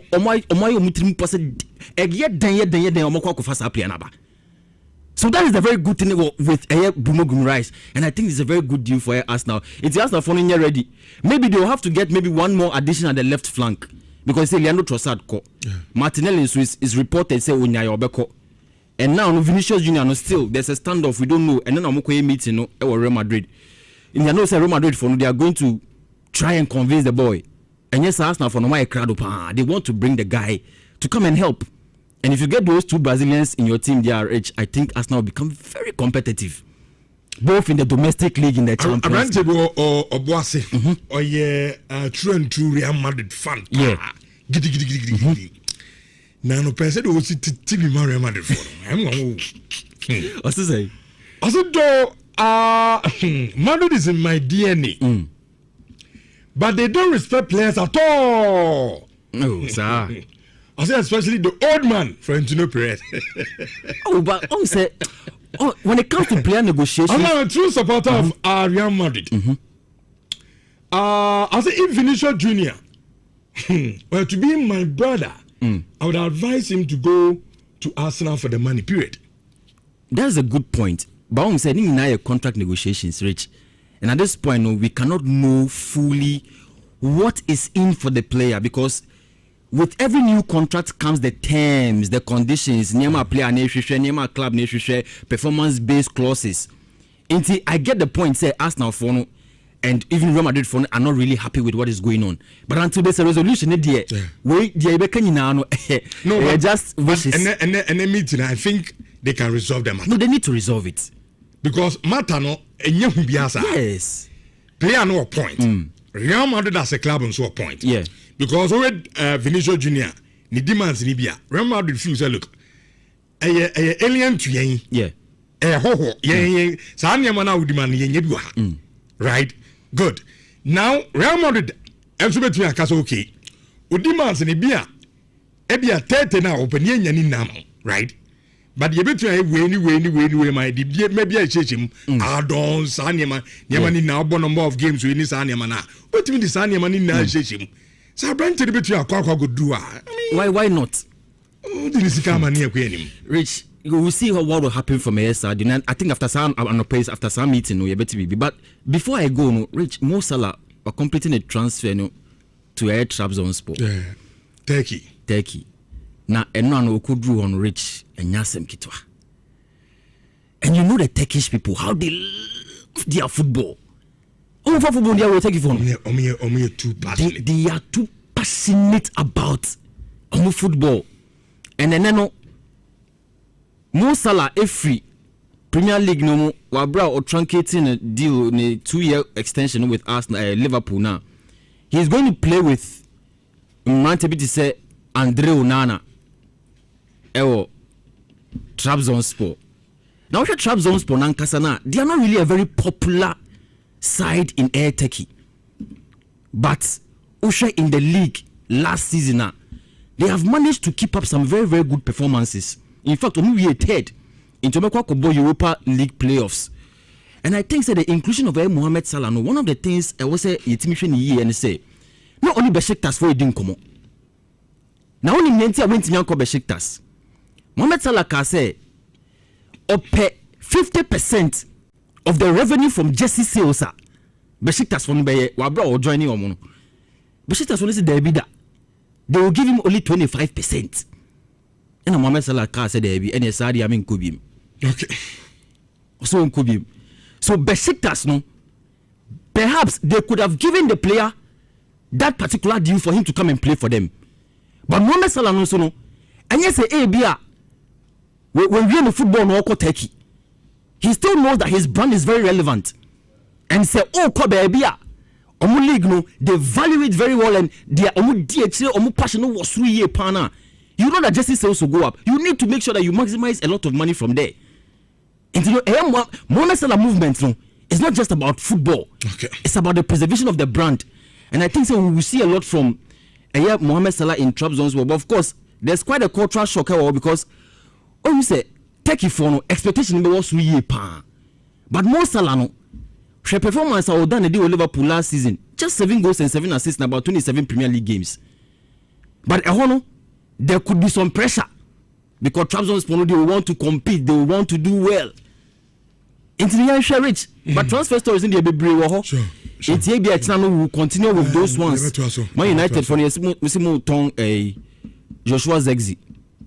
How about Eddie? No, it is to say young Toby no after more Tong players. Oh, say risky. No, for all you know, Nebuchadnezzar you will play in mind. Yen tons exim fani free or near first can be so some players in the winding. Upper quality are just over 800. What I say, the Ebia, that is the decision of the club. Yen ton yen you be film near books in Munya a Yen a top quality bimrana on a summer mind. Ever in so 4.4 from na Yenia Pomodion Como Kakra, Yenis Cement Vita 4 and a Edin Commodrona, Usia Bontia. Sweet in so deep pie the funny again. Now that Gania church and reason Tiama for the side in the Mai. Na a drone some unto bia. Would you team come over ya? Romo Bebia, a third Kotobi. Na a babu, Papa, good morning. Good morning. Patron, I want to say, I'm out on rich. Oh, and the power of the answer. We are fine. Minimum tier for your team.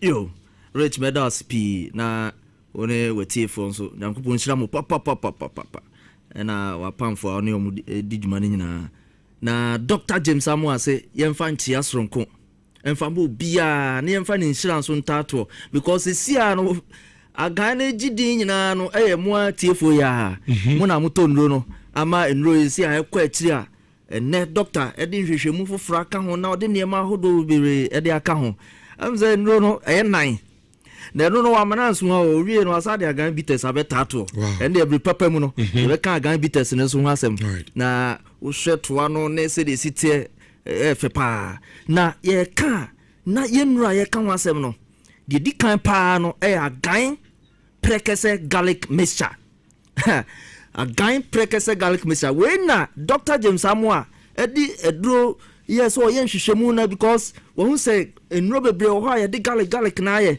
nti ono de prekese ka ho ne enuane ahodo bi de aka ho no de aye na oye wie no trials ahodo de mampanfo bi from Herbaceutical Society of Ghana mo ye a doctor fo twetwo pa mo hospitals akese se edro we na maye na me pese mo so edro we hwe e de mame o share report I buy e kire say e was Dr. Nyabas body because omudi e go no nyasem ketwa nyasem ketwa kra na ni titiru pa no mo immune system na suppress no e wo form ne nkwamo no e wo form pa nti da bia bo so ofefe o yare oye bi kakra bi no abre no ote so obi so e de na akoma hwe akoma no e niema bebre o unse Richard ucha tomatoes mu a na utwa akoma cross section na wo hwe unse enene sese pa enti e kira se enuane bi ahodo bi nso so udi a etimi bua wakoma ma wakoma nya ahoden pa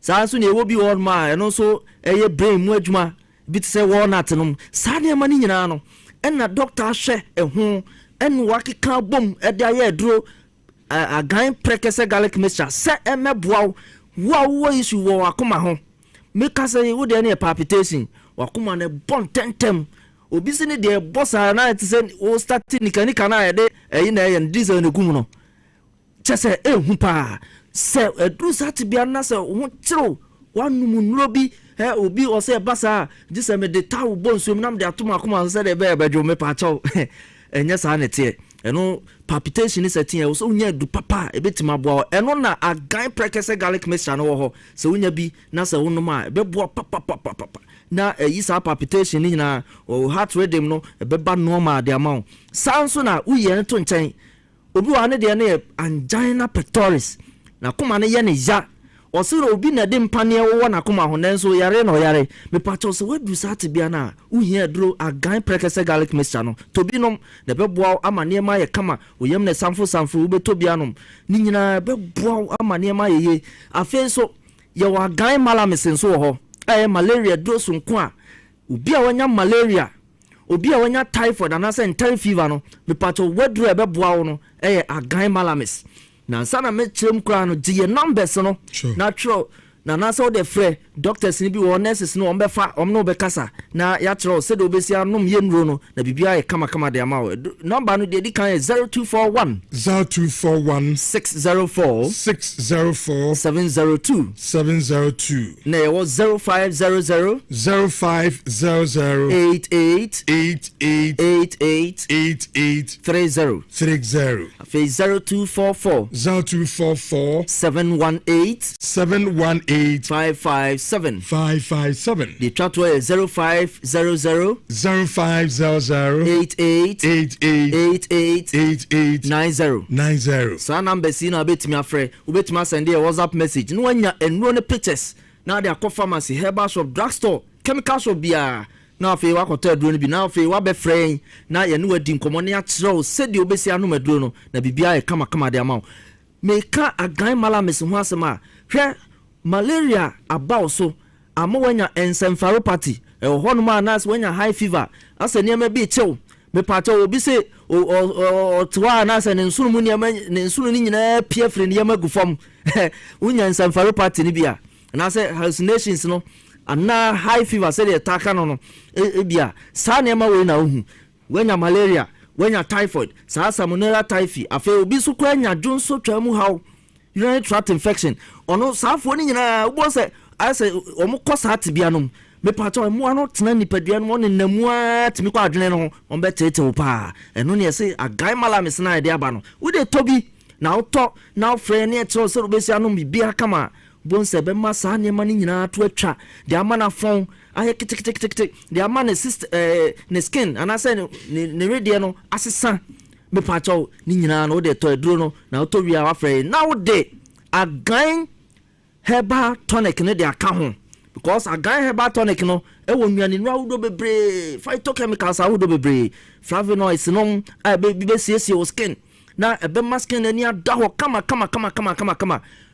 vitamins awudo trace elements awudo a wo hire ni nyina no wuto agan herbal tonic na no ma ebe boa ama ne masisi su ye de ama sanso na obi a make say wo de wire anemic umoja no awe wani ase hoya se ubehwem na bia ye ayon na wofom me patro de tobi no mai se de ne ayon ni fom so a na nyinsan mu ohaw ahodo ne bi ene wo ho me patro de tobi mai sanso na wo so me kasa wo de ne bon maro issue team no kasa ne team na ewo mu no na issue no wo enti amade bia na mo jare no aye hoya ye duma kakra bi no abre to agan herbal tonic mujaduro tatahwea Dr. James Samuel de enuaba ene haban akeka bom dia ye frem no onuma beboa ama ne masisi su ye na wa frɛ ye numbers no 0244 718 557 na 0241 604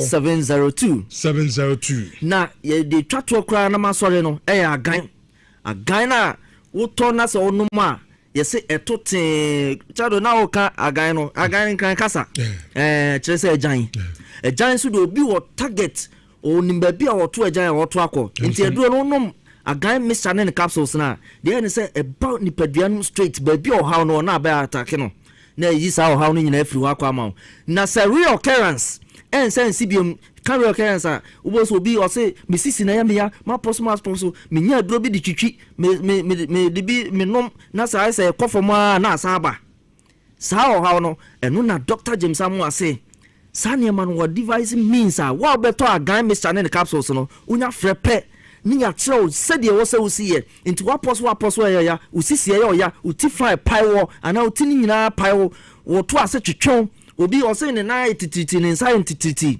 ube komuno nu anya peripheral neuropathy nintini no ne nerves no ebi adamaji anasa aye inflamed ahonhono anaso obi de end infection na abam nti obehuna mane ne ntiri mu twetwe ne saa ejina so ma sibia na chi eya ne ja obi de yenyini unyina untiminya spinal stenosis because spinal stenosis ne kire o nerves na da wati ho no unyini na no so naro sana yankopon aye no nti bonse mpanfo pi no ombe ko hospital be check ne pressure na ne pressure no e wo so ne akase normal because yenim se enti no unyina na naro emusi enti e basa moje wo se de afusa ne unya ne sa eno na etiminya effect wo mema so wa bra mema nyini bonse sabi wo mema sam no na e tofom obi wo pressure obi wo diabetes ye na to nuro so bonso obenum ni nuro na bonso afi ne mema sem akofom munya gan ne bi na se wo frɛ ne kire boys code na ebe ma mema sem na gina brane ya ma piafo bonso de ne de wo ko boy ni no da ya saafo ni nyina ho be den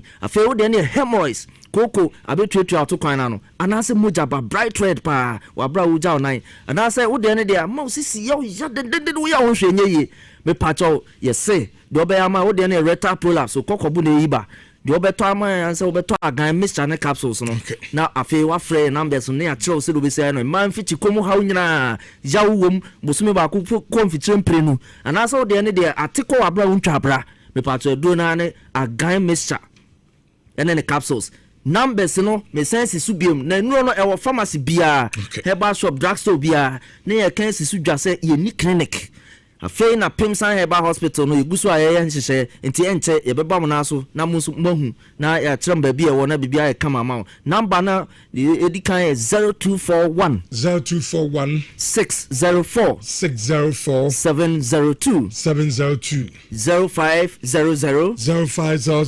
88 30 na yo 0244 718 557 the chatwo 0500 88 Kotobi na hunya de na oti ba bia se yese agan a wage so ama yese eto sen na akosuna sure yakopon shira Richard me enshamo pa anti edo no ena edi adanse de ama na na so akwa Kotobi na bibia no ai kama edi ama yento tumede ne so mfama mo na commercial snako precision na make us say amobo a precision game our pajo heya also some make us the second half no at the achisa so before amoko first half no na Asante Krokoda from a kabako to Bernard Epsia amonti in the 37 minutes and a Bernard for the first goal make us say second half na chance but Asante Krokoda enti kan Krokobo 4-4-2 goalkeeper that goal post me here Adala Ibrahim back four no aye Emmanuel Korte Patrick Asiedu Musa Hamzata and Joseph Amwa omo and back four no confusion four no aye loss in Chemenu Abdul Kadir and Asanto of Burkina and na ono so journey aye Kumasi Asante Kotoko and na afei okay Abrante friend say aye Inusa Adams and na Bismarck Ofori omo na complete midfield no ani mo for no aye Isaac Opoku Adjaman and am offering Donzo omo ene eye emrantie eduba akoma start game no e dia ma san no ko yenko pado quickly na yene Jonathan Esedu Fatulo ni komo quick na yemetoa e discussions ne so mfama mo awo eye sidua Jonathan Esedu Fatulo na bibia boko de pado na de bibia fa o prima pado first of all mo so je na frema Asante Kotoko mudi anaro watna ba modne era tuja area me yefo na no ka for die we ba second half so na ba adu 60 minutes so na bana asi one goal na munya na first half no a na ye do room of second half am no ka for die Kotoko entimi enti na coach no ayan sakre bre bana de room of to change ama adibari su for problem in Milan chumo space to go akubu muna adikimita bamuna wo muna ka say the players abua there almost everyone arama Asante Kotoko now two players am a personal training bunch of Andrews in Finland and a bunch of steps so only decision about corner way na first to the branch in injury I say and I recover Andrews in Finland the whole of last season with Lensa kan and from Asante Kotoko and also so I am a personal training and so I want to say now 5 players are body bad on 3 so team 20 I'm no more you know we try to make you one so we so play some di baba to number 5 yeah no me back the no say at the bench Edema Asante Kotoko Abrante from Prince Bedu okay Asante at the bench Edema Asante Kotoko so everyone simply look at the Kwame Poku any other say every sober for any year Abrante from Benjamin Chu any other say and as Abrante from Francis Aqua that for place with the woman Prince Bedu Prince Bedu the Americans around him so together everyone is here na you know listen now the mind me who I bokina baby wom Abdul Kadri no ono asante on na wi ana obo justify we tell you money me justify no money na bo so omunya fa ba ponte say omuno obi awie si the likes of Dalad Ibrahima also Jemna Fedema Asante Kotoko no money ni Tanso na Kadri so money ni when you Congo defend the bull and say for Maeli my only bobo justify ni gano coach no eshimare so bi omu wi a but man so ntimi for ma omu game na so mu wi preseason na mo so do do a preseason game there but I don't know Pajo twamfoni nche kakra supporters no ma ba ho bibiri ana preseason ti ase ho nche da nya iza we tell no me ni ko ba say mama amusran do so batawo do so kakra because we be odin Pajo bia no bon se seat no bon se fans ni kakra and just what tell me say because once no Wednesday na game preseason there na can me o expect ni probably say na me ka say bia no na student no mo ndia bi kotoko fans na me ni ma mo go na odopo ko mu na wa no so mo na bo mo na ko ma no me ka so be just so about fans no there make us say kakra and just what no dream Entilo koswa na edi game na china de besi bia no na o me hu se de ekona edi amayeti for why okay I know Jonathan said you fatula Asante preseason game amobo awo Pajo no and now the report in the amayeti still na no second half Asante da form kabako to Benab FC amo intimi ente Bismarck Osubempa yala good morning good morning now to saying oh nyame adom bibia fine okay minti wa amane nsem no na ewia yemra mehwe two teams a nyame adom am so be rep Ghana our Africa Mediama and afi Nations FC no unza me meti kote tech me ba adwuma bia me fa inside tech campus na me yesho se fatulo anopa bia on time fa Pajo ho enti obetimi atwan fo nyini na ewo sisi ya kyerɛw ba ontimi fa compare a normal day at Pajo kotoko mo start training no honyen enye but rich utwamu na you could see something is happening nkofo ho papa nkofo be pack even your trot drivers bia omo kra pack ya omo pack omo cars omo nya adwuma omo ehwe game ni bi from baby omo gina no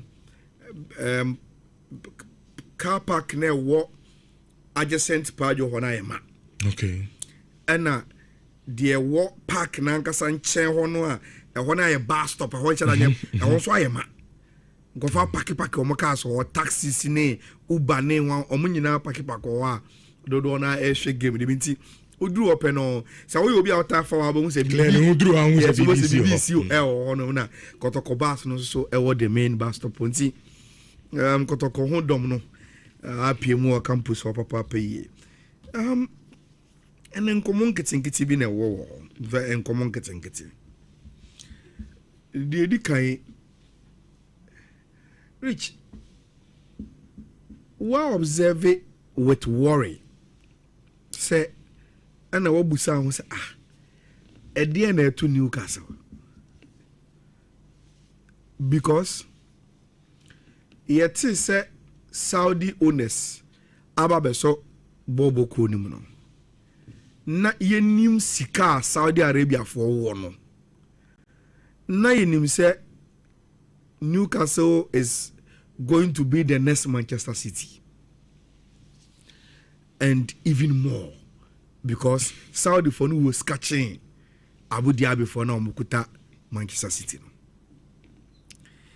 But Rich, I think say the difference the timing of investors in the ban. Man City time no. Yes, not there were financial rules, but not any as strict as the Nedi and Aquacoyeno. I don't want to players be even with sad time in Impocrano, look at the charges our Man City have to stand for businesses on my year and how my build with him about do some way. Bare 2 seasons in here, Rich. Anytime you read about Newcastle Biano, they are facing potential financial fair play, sustainability rules, way. And they are investing more than club nankasa revenue and as income onya. And so what you chena wonder say na say Saudi for no mo only Newcastle no we escafo. Na eba ne say na afi even omo best players omo buy omo kire say escafo abeto no omo lose ya. Eto be a transfer window no. And Chelsea won't do the recruitment in a race. Go beyond the sporting discussions in a Bebrena are financially induced. And eka because of the profitability, sustainability, financial fair play. No, Newcastle for that is the reason why they are selling good players. No. Number 2. Rich, may you feeling be say player bia or be joining Newcastle with the expectation say we are joining the new Man City no and we say no forget now where I am far. That is the reason why Ubeti say Bruno Guimaraes, Sandro Tonelli, Coach Eddie Howe omu nyina express omu desire to the club see free ako. Already I'm losing Anthony Gordon so for instance Eddie Howe was supposed to be the coach for the project. Say who read the articles at Sky Furniture and you Newcastle ne pamo Eddie Howe. Eddie Howe said obeso oko okan e krache but they were like o de nyanto boasiema ye no obekasa o de me emnya obi a oba be replace ku ansana Yamawako. And no more confirm Matthias Giselle. If we are Hilal by I will say okay, after a replacement, now we can announce it. Oko. Player be say Anthony Gordon, Basa Baya, while money Niba Kumpo, he says he's gone. Look at player be say Sandro Tonelli. Tottenham buy 100 million, see Omeko, on also call. Bruno Guimaraes, Emma Obiari is the captain of the Newcastle team. Rich, wako walk up aba. Wa joining team no pre-season with Spain. Eho, and all catch Newcastle for ne say. Me agent a catch me say Arsenal. Eso mo peme. Me desire ne say munyame na me nko Arsenal. Because ochene nia, Eddie Howe ni coach ko. Sandro Tonelli oni ni bon fifi hoko. Anthony Gordon omo mu pesa oyo omo star boy ono so ko. Into alternate team in him under which ambition? It seems say team ni ya to say and no me jigu. The referee is a crowd. It's a crowd last star boy call. Now Rich, the other side and confirm po aginin ko say during this transfer window so who walk up no okay Johan Mazambi. Switzerland, young guy be an oil Rasta Black, one of the best young players on Baba World Cup will be. Rich, the World Cup performance, Emma a lot of suitors corner, including Newcastle. Newcastle kwaya abante so de mekwa ko ba Aston Villa. One kobo team no. Uko Spain, one of the best young wingers na Class B say Barcelona, Real Madrid, etara no ho. Even at the point na abrantie Nico Willian and one tonu gidi for the World Cup no. Na a lot of Spanish football connoisseurs a gidi say Victor Munoz and a bebo baby Alex Baena ebe boy no. Because he's one exciting winger in the Spanish La Liga. Onu so Newcastle koye. I see they make Liverpool. And see Newcastle have lost their coach. They are losing their key players. and even and crank or moko for my bar potentially and Komusu Baba said team in my strength team no crown. Where dodge. Something is really happening to Newcastle. Now, who said Gamares Efri Leon ever in 2022? Rich Obobo 1 year pet in October 2023. And Newcastle said no, I was say secure on a long term. And I'm going to sign a 5-year contract. In some 5-year contract, I'm going to sign in October 2023. No, there was a release clause of £100 million, and an shame. The problem for Newcastle, and I say, Rich, £100 million release clause no, now expire in June 2024. What it means is that after Bruno Guimaraes a movie from Lyon 2022 no, only 1 season per Newcastle no, that was when Newcastle thought there will be huge suitors for him. But Rich, time when also say Newcastle or new owners no are there to build an empire. Obiamba. Until June 2024, the $100 million release clause and expire no. Abranteɛ has stayed on, and now I can say I can 2 years on his contract. They are getting 75 million, and they say Arsenal they acquire or my sanction says 75 million. Okay, no add-ons, 75 flats, variables Bianca. Arsenal are getting their guy. Newcastle let it go. Guimaraes, Rich. There are some few things Abranteɛ added to Arsenal team. No? One, leadership. For years Kakrana Odi Newcastle, no, he rose to become the captain of the side. Into also leadership. Again, say share Newcastle games are place or me vocal park in so pa or kasa tia mumunye se yanko Abranteɛ na and ne traits or the beko Arsenal.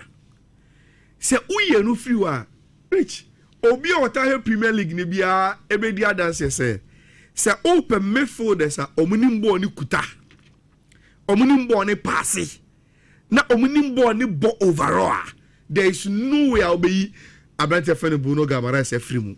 Until Arsenal are getting a very very good player who has leadership to the squad no more than that.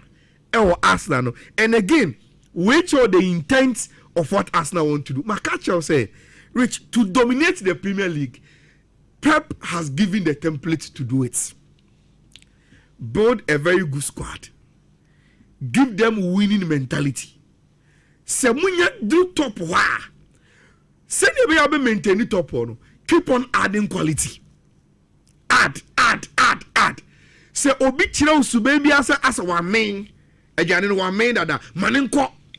Never be our side top besem and keep the momentum of a common team to achieve more. Keep it. Now, imagine Bruno Guimaraes walks into the Arsenal dressing room. Rich, on no Premier League debut. Last season, the Omoji 1 GB. And so also as the leader in the way of he will tell the rest of the guys say last season mumu bebreje chale mesuma ba na afina mesuma ba jimi dio enti mumu amene yenye enti you are bringing in not just peripheral players, you are bringing in players they must compete and ono e komna de nti no competition no ebe kan obi a oya around him say look the way Bruno Mani abre no yentimi is lagging because and I'm telling you, from what Mikel Arteta learned from Pep, Rich, a free necro, every player will be sure say, or no dear, a common nini be no. Will be a dos namano, amano etimiako. So 75 Arsenal edge. And where we are, me point me coffee. I think I had 1 or 2 meetings be or town. Until me do fear say we are basically 2 o'clock. Until me found my phone before I may see from my car, and I mean who said one journalist in Navarro I posted a video of Deco wapia free arrival El Madrid airport with Jao Amara. I'm saying, now the boyan kekich way because Kadils be said here, Ayana ono ya tiny deco etukwen. Minim Jao Amara ono or scouts for Barcelona reserve side no onye or dietary to but onye sankofona or send them into meetings when Barcelona elko first team player. Rich Ana Navarro chiro say oh deco Edru Madrid to go and negotiate for Abante friend Julian Alvarez. Then later, Mundo Mobile story explaining say ene Wednesday deko ko enra ene Wednesday no our meeting with Fernando Hidalgo. Our Julian Alvarez or any agent, you know, and meeting no agenda is already out. Say a crime bear no mefaswa progress with Alvarez a deal no. Now the ama deal way and was some kind of ABB or when say Rich the Atletico Madrid was almost stands ABB and they've made it known. Abranti and Tono. The contract is the contract 2030. Too much. That's how Abranti or my age. It's the contract at the Atletico Madrid have been say boom. And the release clause now is a contract in Musuno. It's any reasonable Barcelona will take that money and say, yeah, Kwakutia. And one, yeah, and ton player.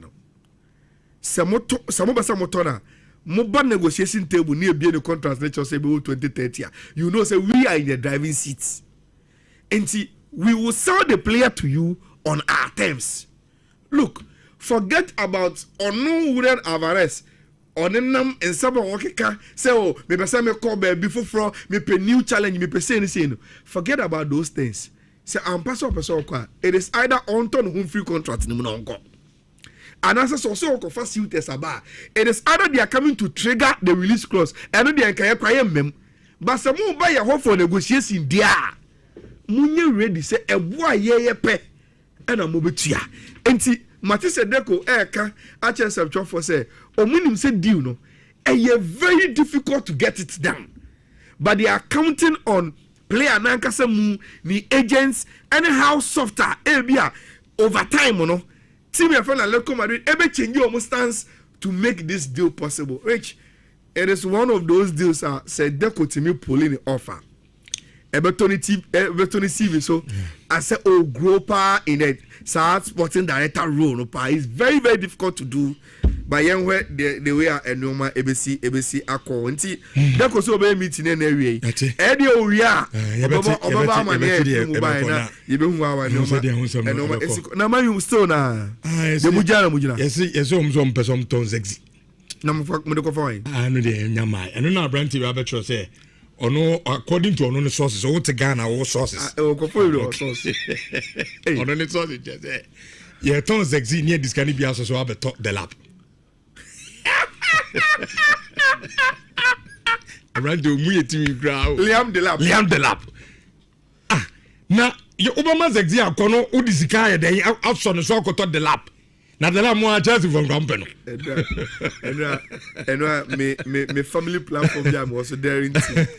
And I mean who say one of your good friends Gerard stand Chelsea fan or the story now Chelsea HC Pedro Neto Ebeto and I was trying to say Enzo Maresca a traitor let me see hey the football moody is I don't want no one yen count coach and I walk the baby and he's now looking to build a very very good team and the players are GD or no my year Juma that will name the match with the Amano no he is losing Savinho say no crest over Tottenham and he is losing one or two key players in the team and he want to build up that team no and Kawamo no ko you mo ni mo say Juma no my year that o metimi abuan but we don't only treat but the warning you gave to Joshua is true which in the last 2-3 seasons I'm not a Chelsea fan but watching Chelsea one of their best players if not the best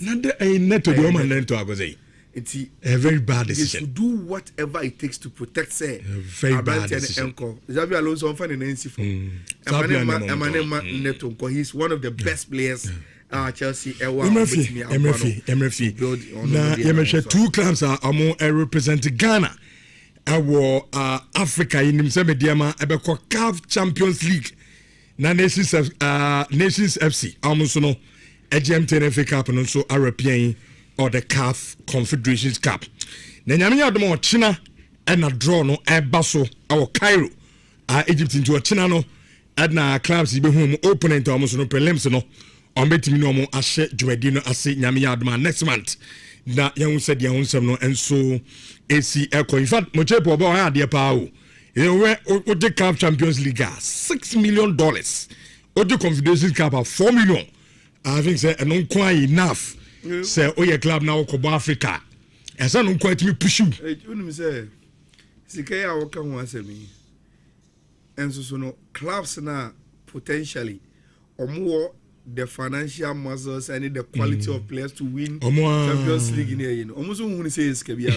And $6 million there. A car Ali Munne. But I want to compare previously. Of course. The prize money and not clubs. And you think I peanuts. Yeah. It's in a do Salama teams in the normal person. Even director of sports. Oko Europe cross sanity. Oh yeah. And the sanity. Nasa Ali to me $3 million. No, to one player. Of course. Ali in a season or a budget of $50 million or more. Was one of the sporting club or basketball team or hockey or saying but a chunk of the budget are into the football club no at least pay $20 to $30 million out of $50 million no to me and as the budget no Ediama ni team no and certainly we share club like Alia or no of course man even $20 million crown or no I appreciate that man but yeah na do but a prestige no at the end no a prestige no just trophy na and not just the prestige alone tie oje trophy no and now do level be okay so to players omo value exactly na kaya sa dia prize money there media man so bo media man to because of Africa no yes Sane man a play key role the kind those days a Clote Emmanuel Clote $1 million Clote na be record first for Ghana member was high record the most expensive player and ya utie say here to na free Ghana go outside not even players are no more call EP on the other way France ni ade no obi anto no Clote ne cross our record no say player na yeah transfer direct from Ghana e dey go outside and na bu adin ye pan Clote ne di kan yes our record na Jude mamisha semfefro two teams media money Nations FC we show ho boaboa na o ready for so China draw ne be bombenyo opponent prelims no this particular year there yes there be say Ghanaian clubs no come anim am I ready so per say Ghanaian clubs come anim there na 18 back up na also hwe nanim media ma yi Nations to nchen kra memfa ne nka ho adomu hwe me kan se onim ye request adu me dance ni why na baby any go stars e Africa no me catch request plains akwasi you are my brother but Bramun Drew baby I won't forget it say obi kwa kobo Africa ohu said the oye ne niam no club or yes serious pan or so they only ready so kwa kobo na or just basically to make up the numbers no by virtue of the preparations ni bibia mo daddy Rich Nations FC club or Babeko Africa Shadi bi we're losing virtually the key players in Nhyira. And then the key players, but there be some beside the question is that you ready, prepare enough, a dear dance say African, Kwakoba na. And I see there be Nations crowd in fact. Sankebet made a club for representing Ghana House and Kienisa. That's on a lighter side anyway, sorry. Because the premise is very simple. My reason I'm a asemini. Rich, Obaba kwa Africa no. Ono ankasa ne technical teams wo aguno meboa. Waguno. Kasim Mingle ekoi. Johnson Smith ekoi. Abuaje da Costa mu na so mu free team num omo koi. Na yemfa no ento nchen wakwa kofa Zrasko Lugarosic. Luga. So it means that virtually coach na mu na all back into the system abeye adwuma with Nations FC no. enya dia players na mu obehu omo. Secondly, adwuma ne saba ba di ye pa dia ma coach no. Oni na ntia make sa. She at a point na make say Ghana ho. Open the best center back duo or pair. Me na me hu ni say Nations FC. Yes, we betimi aka bia Ali Mohammed company. Any abranti and din ede you know osesibe.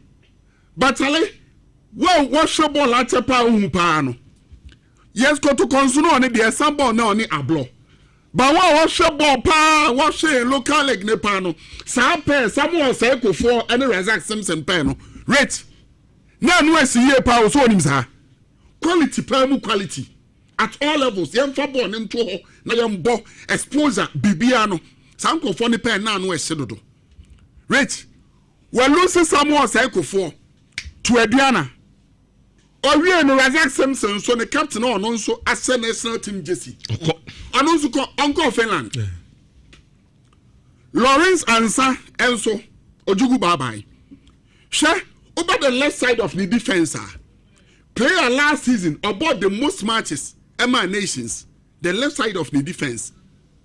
Me of course when him say is the Kasai or but I have granted the other Kwame Boache so okay. Last season about 29 games and a demo in the league or making 7 assists. Kwame Nsoko Kwame ko and next Kwame who bet in the news for some reasons me breaking the news was I say Kwame Nsoko bra say near team Brandon Medford on him. Prince Bedu, Calvin Ampofo. Say that us first, you know them very well. Calvin Ampofo, Prince Bedu and Jetson no Amas and Tekotoko. Calvin Ampofo, so me no can say, Obetis say all blacks and so a big announcement. We good him no. The finest player last season, the best player for Nations FC was Emmanuel Ano. Me wa.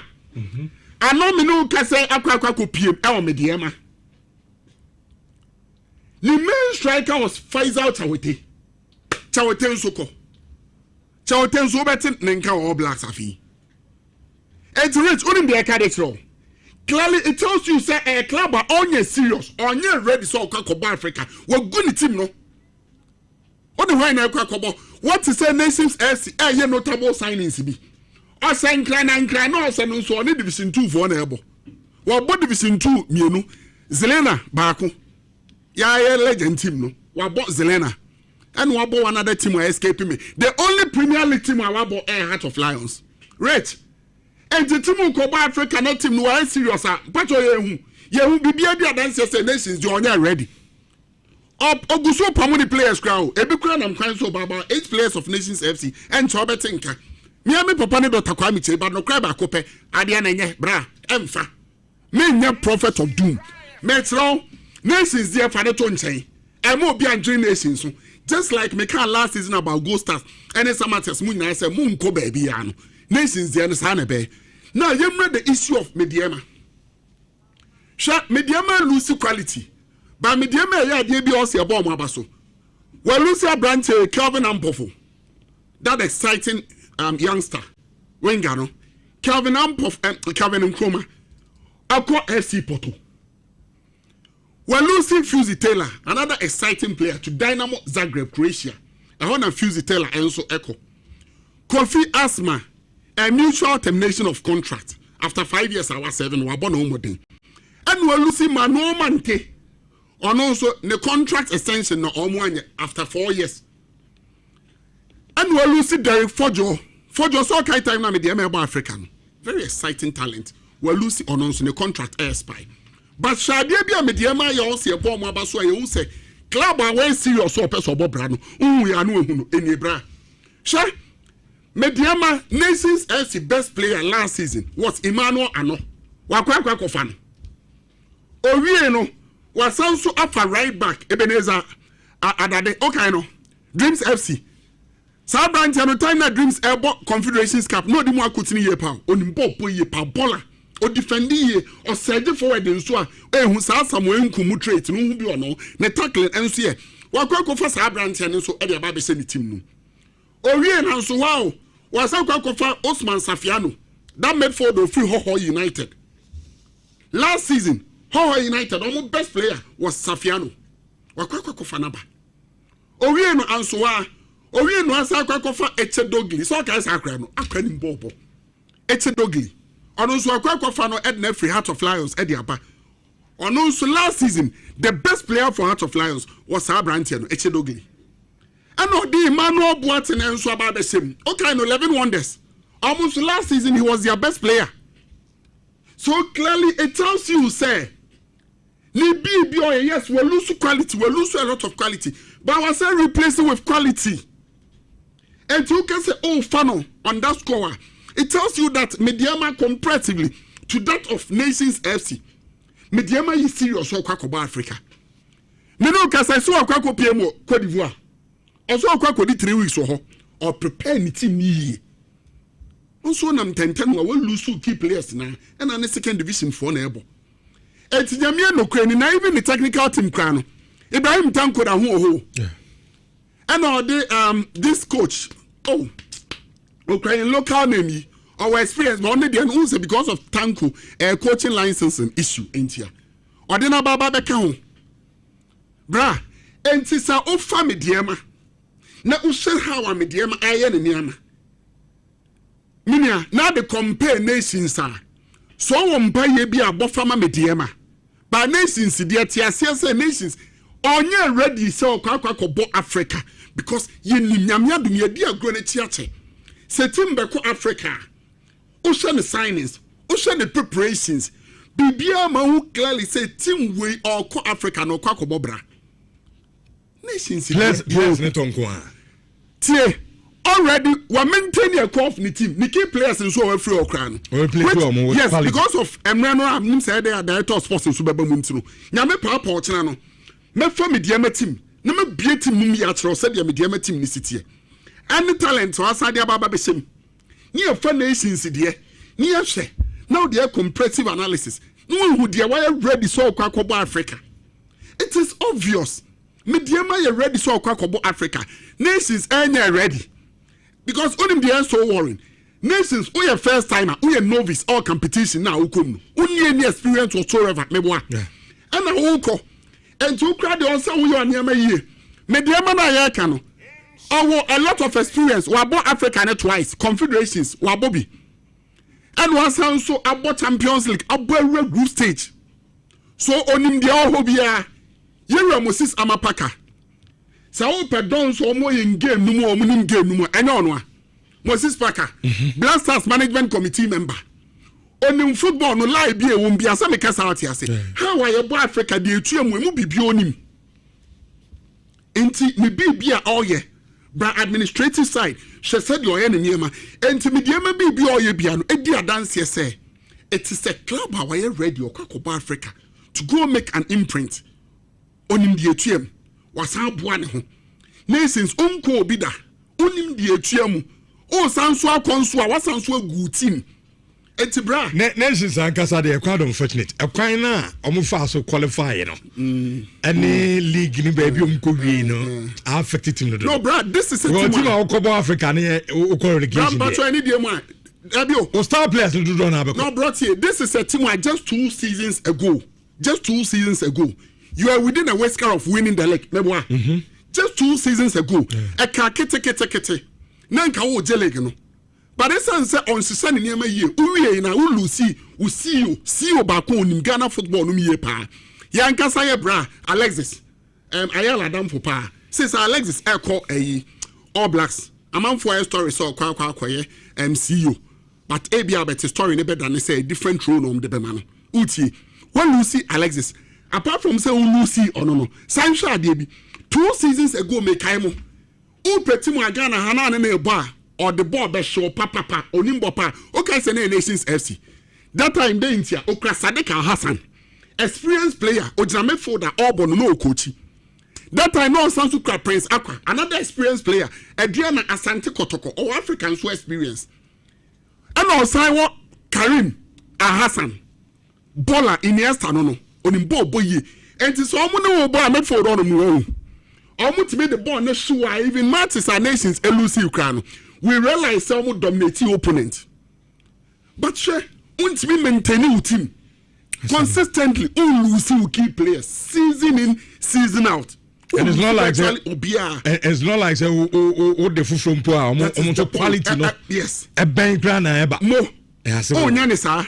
I'm saying nations there. Football you know. But mami from say Asante Koro ne Benab game no. Abane we only say Koro take no. Omo te ya na Benab say. Anti. Omo pon Benab 2. Asante Koro 1. Okay.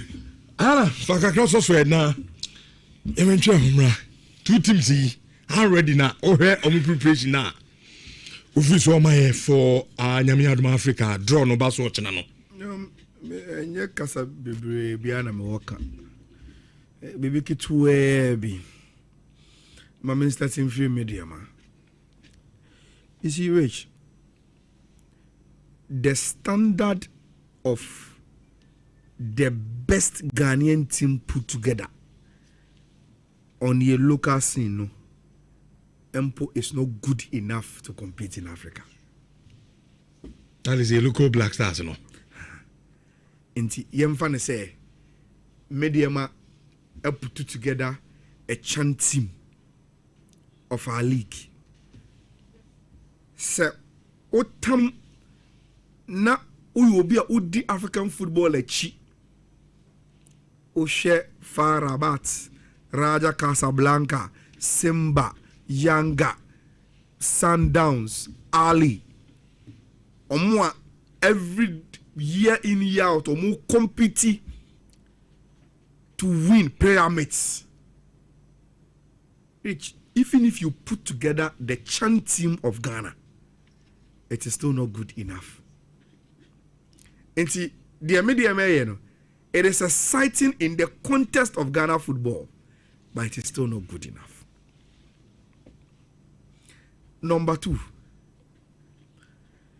the anka media mabetimi edi achire bibi extraordinary. Say, anka they will block the signing of Kamaladin Mahmoudou, Salim Adams, Fusitela Mo from leaving. And on the and Kamebetina and Kameka say, oh, Mediama abuild a chant team, and they've made sure they don't lose their best players also to African competition. Well, last season, Salim Adams was their best player. And now he's at the point creating in front of Black Stars. Before Salim Adams was Kamaladin. Yeah. Also in your Black Star Kolaba. Now Omumiyonu will be playing in a team medium competitive our Africa. Al Hilal Ondoman from Sudan. Enti unsasa okasa obaka asemunu no krena. The media nobody say they are not doing anything. They are doing wonderful job. On the Ghanaian football contest in the they are putting together a child-like team. That is what they are doing. But no credit say the moment you go beyond Ghana football contest, the truth of the matter no say they've lost their best players to competition on the African continent. In this media man even though what a shadow glimmer by shame finfin or what Lucy Fuzitela and Salim. So Salim will boy tia media ma. Sam Kamaladin Mahmoud El boy tia media ma. You can't eat your cake and have it. And see, that is the level. Rich. Me, I always want to look at the bigger picture. Can they sustain this level? No? Go and play Africa. Maybe they have a plan. Add value to place your most CA. Increase the commercialization around the club. And go face money sponsorship no money. The ayen afiano a one step. You could second stepper. You baba catch him so. $100,000. You could pumba and you say no. You have 500,000. You bet me a keep place your more way and nay. Then we can add to it. And in the next 3, 4, 5 seasons, na afen ye kako baby are competitive. Look, that is what some money young amoye. They started send media. First of all, gathering all the players in best players in Tanzania, share among those two clubs, no. After we so more extending, no matter 4 players from Kotoko, or more 4 players from Haas, or more 4 be from Asek, no more maba. Omo yedin inano, na omo di eno, building the commercial of the team. Enti sika ebe mo no say, Uber sponsor Asemba now the $2 million ne ba last year.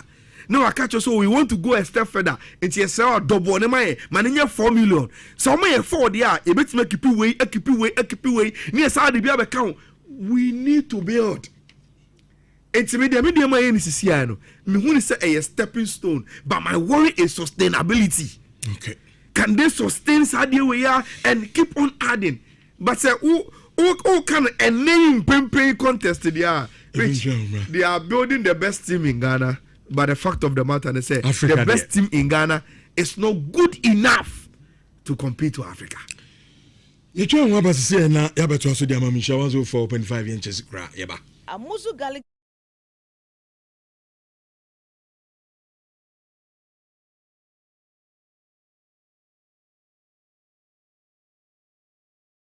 Champions League na Nations FC almost no GMT FA Cup and also European or the CAF Confederations Cup. Na nyame adom o China and a draw no Baso or Cairo Egypt into a China no na clubs be home opponent almost no prelims no on betimi no mo ahye dwadi no ase nyame adom next month. Na yan said yan nsem no enso AC Echo. In fact mo chepo obo ha de pa o. O the CAF Champions League $6 million. O the Confederations Cup $4 million. I think say no quite enough. Say oh your club now ko Africa. And say no quite me push you. You say sikaya wo kan wa semi. Enso so no clubs na potentially omo the financial muscles and the quality of players to win Champions League in here, you know. Almost who say is Kabia.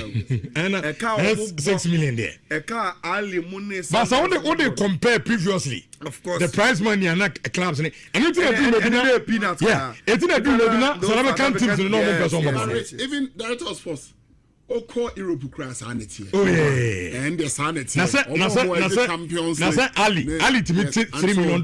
No, one player. Of course. No, Ali in a season where budget of $50 million or more. Also only the sporting club or basketball team or hockey or saying but a chunk of the budget are echo into the football club no at least pay $20 to $30 million out of $50 million no to me and as the budget no echo ediama ni team no and you know certainly we share club like Alia or no of course man even $20 million crown or no I appreciate that man but yeah na do but prestige no at the end no prestige no just trophy na and not just the prestige alone tie oje trophy no and how do level be okay so two players omo value exactly na guys are their prize money there media man because of Africa no yes Sane man a play hero the kind those days Clote Emmanuel Clote $1 million Clote na be record first for Ghana memals high record the most expensive player and utie say you to na free Ghana outside not even players are no more call EPO ni other way no France ni ade no obi anto no Clote no class high record no say player na yeah transfer direct from Ghana e dey outside and na bu adin ye pan Clote na di kan yes high record na Jude Mamisha sem fefro two teams mediama ne Nations FC we show o ma ho boabo na o ma ready for so China draw ne be bonyo opponent prelims no this particular year there yes there be say Ghanaian clubs no come anim am ready so per say Ghanaian clubs come anim there na 18 back up na also hwe nanim media ma yi Nations to nchen kra memfa ne nka I don't so me kai say onim ye request adu me dance ni I na baby any go stars say Africa no me catch request place akwasi you are my brother but Bramun Drew baby am forget it onim say obi kwa kobo Africa o said you are ne man club or yes serious pan also betu na 1 or 2 be babies in Coventry City I'm about Premier League right yeah And they own a Brendan Thomas Asante one. Yeah, so calibrate. Yeah. 27 million. Plus add-ons be crack account. Right to dream. Right to do my then. That time say Tom Venom say yeah. No that I couldn't man stress. Because okay, plus 3 million. Yes, add-ons. Yes. Okay. Coventry City. See, at least in the Premier League, you know with Brendan and Thomas Asante under Frank Lampard as our coach. See, all the best to calibrate. I think say he's one Ghanaian player who will be here anymore. Say after the exciting World Cup when any season, and he found and see he's adding to your contingent, or the Ghana Premier League. And until ultra better, I have Coventry City. Oko bet we na ultra better. Coventry City afi goes home games mupa.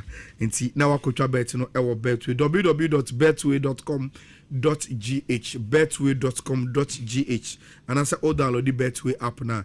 Not what me assign up no beka Betway busan Betway the 10 years as a betting company our Ghana and they are the best ewo area since identity and a betting bout him on my Betway and bout him beka Betway busan na 10 years no adodo die bebre amoni omo clients no so benya chefa emfa e free eno enso so mo undi 18 years am sure emra no emma ho kwa ma untwa be but when the 18 years there any na emra no ma ho kwan say obabeka Betway busia no na Betway na omo say get way more na rich una ya otaya course kwa bochire when yanchiremu why Mo Salah will go to Transport mementi ancestor Transport.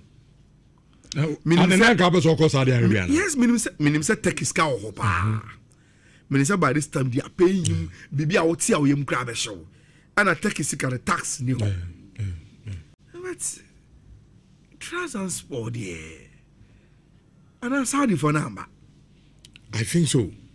You say back 6 for no na only demands and also pay 50-50. Justice or beton. Unse no unse there be yeah portion as I say be so for that could be Salah nankasa no rich uyi ni goals ni the oye wo Liverpool Salah on said any ball boss out yeah on said that be a many amount for argument me catch am for say Salah yes he became a goal machine but Liverpool the ball two fans yes player on mobile Salah became a system player but say individually Enti enyem nwanwa say after Olusi ni mojo Liverpool no ne hu suitors ne enye big sa no enyem Jeff yemfa wo de ne mfa start so ho na yempeje mu ntenten ko fa no kase ne mfa ento so ma yemhye Roxlin Opoku Bema happy birthday to you Gamin Shaupa na onye wo kese we from one kasa unua Jarvis Opoku Ajaman NSCM show happy birthday. I mean so no nyoka say they do akuma so bia na a special day in your life Nyankopon emfa ni na emfa enmo second one efi mi ankasa menia ekebuadi oseyem the boss Mr. David Nipadodo na FN the Dawn and the Dawn and so birthday on air country manager Edema Ebedita Pharmacy at the Dawn happy birthday to you boss.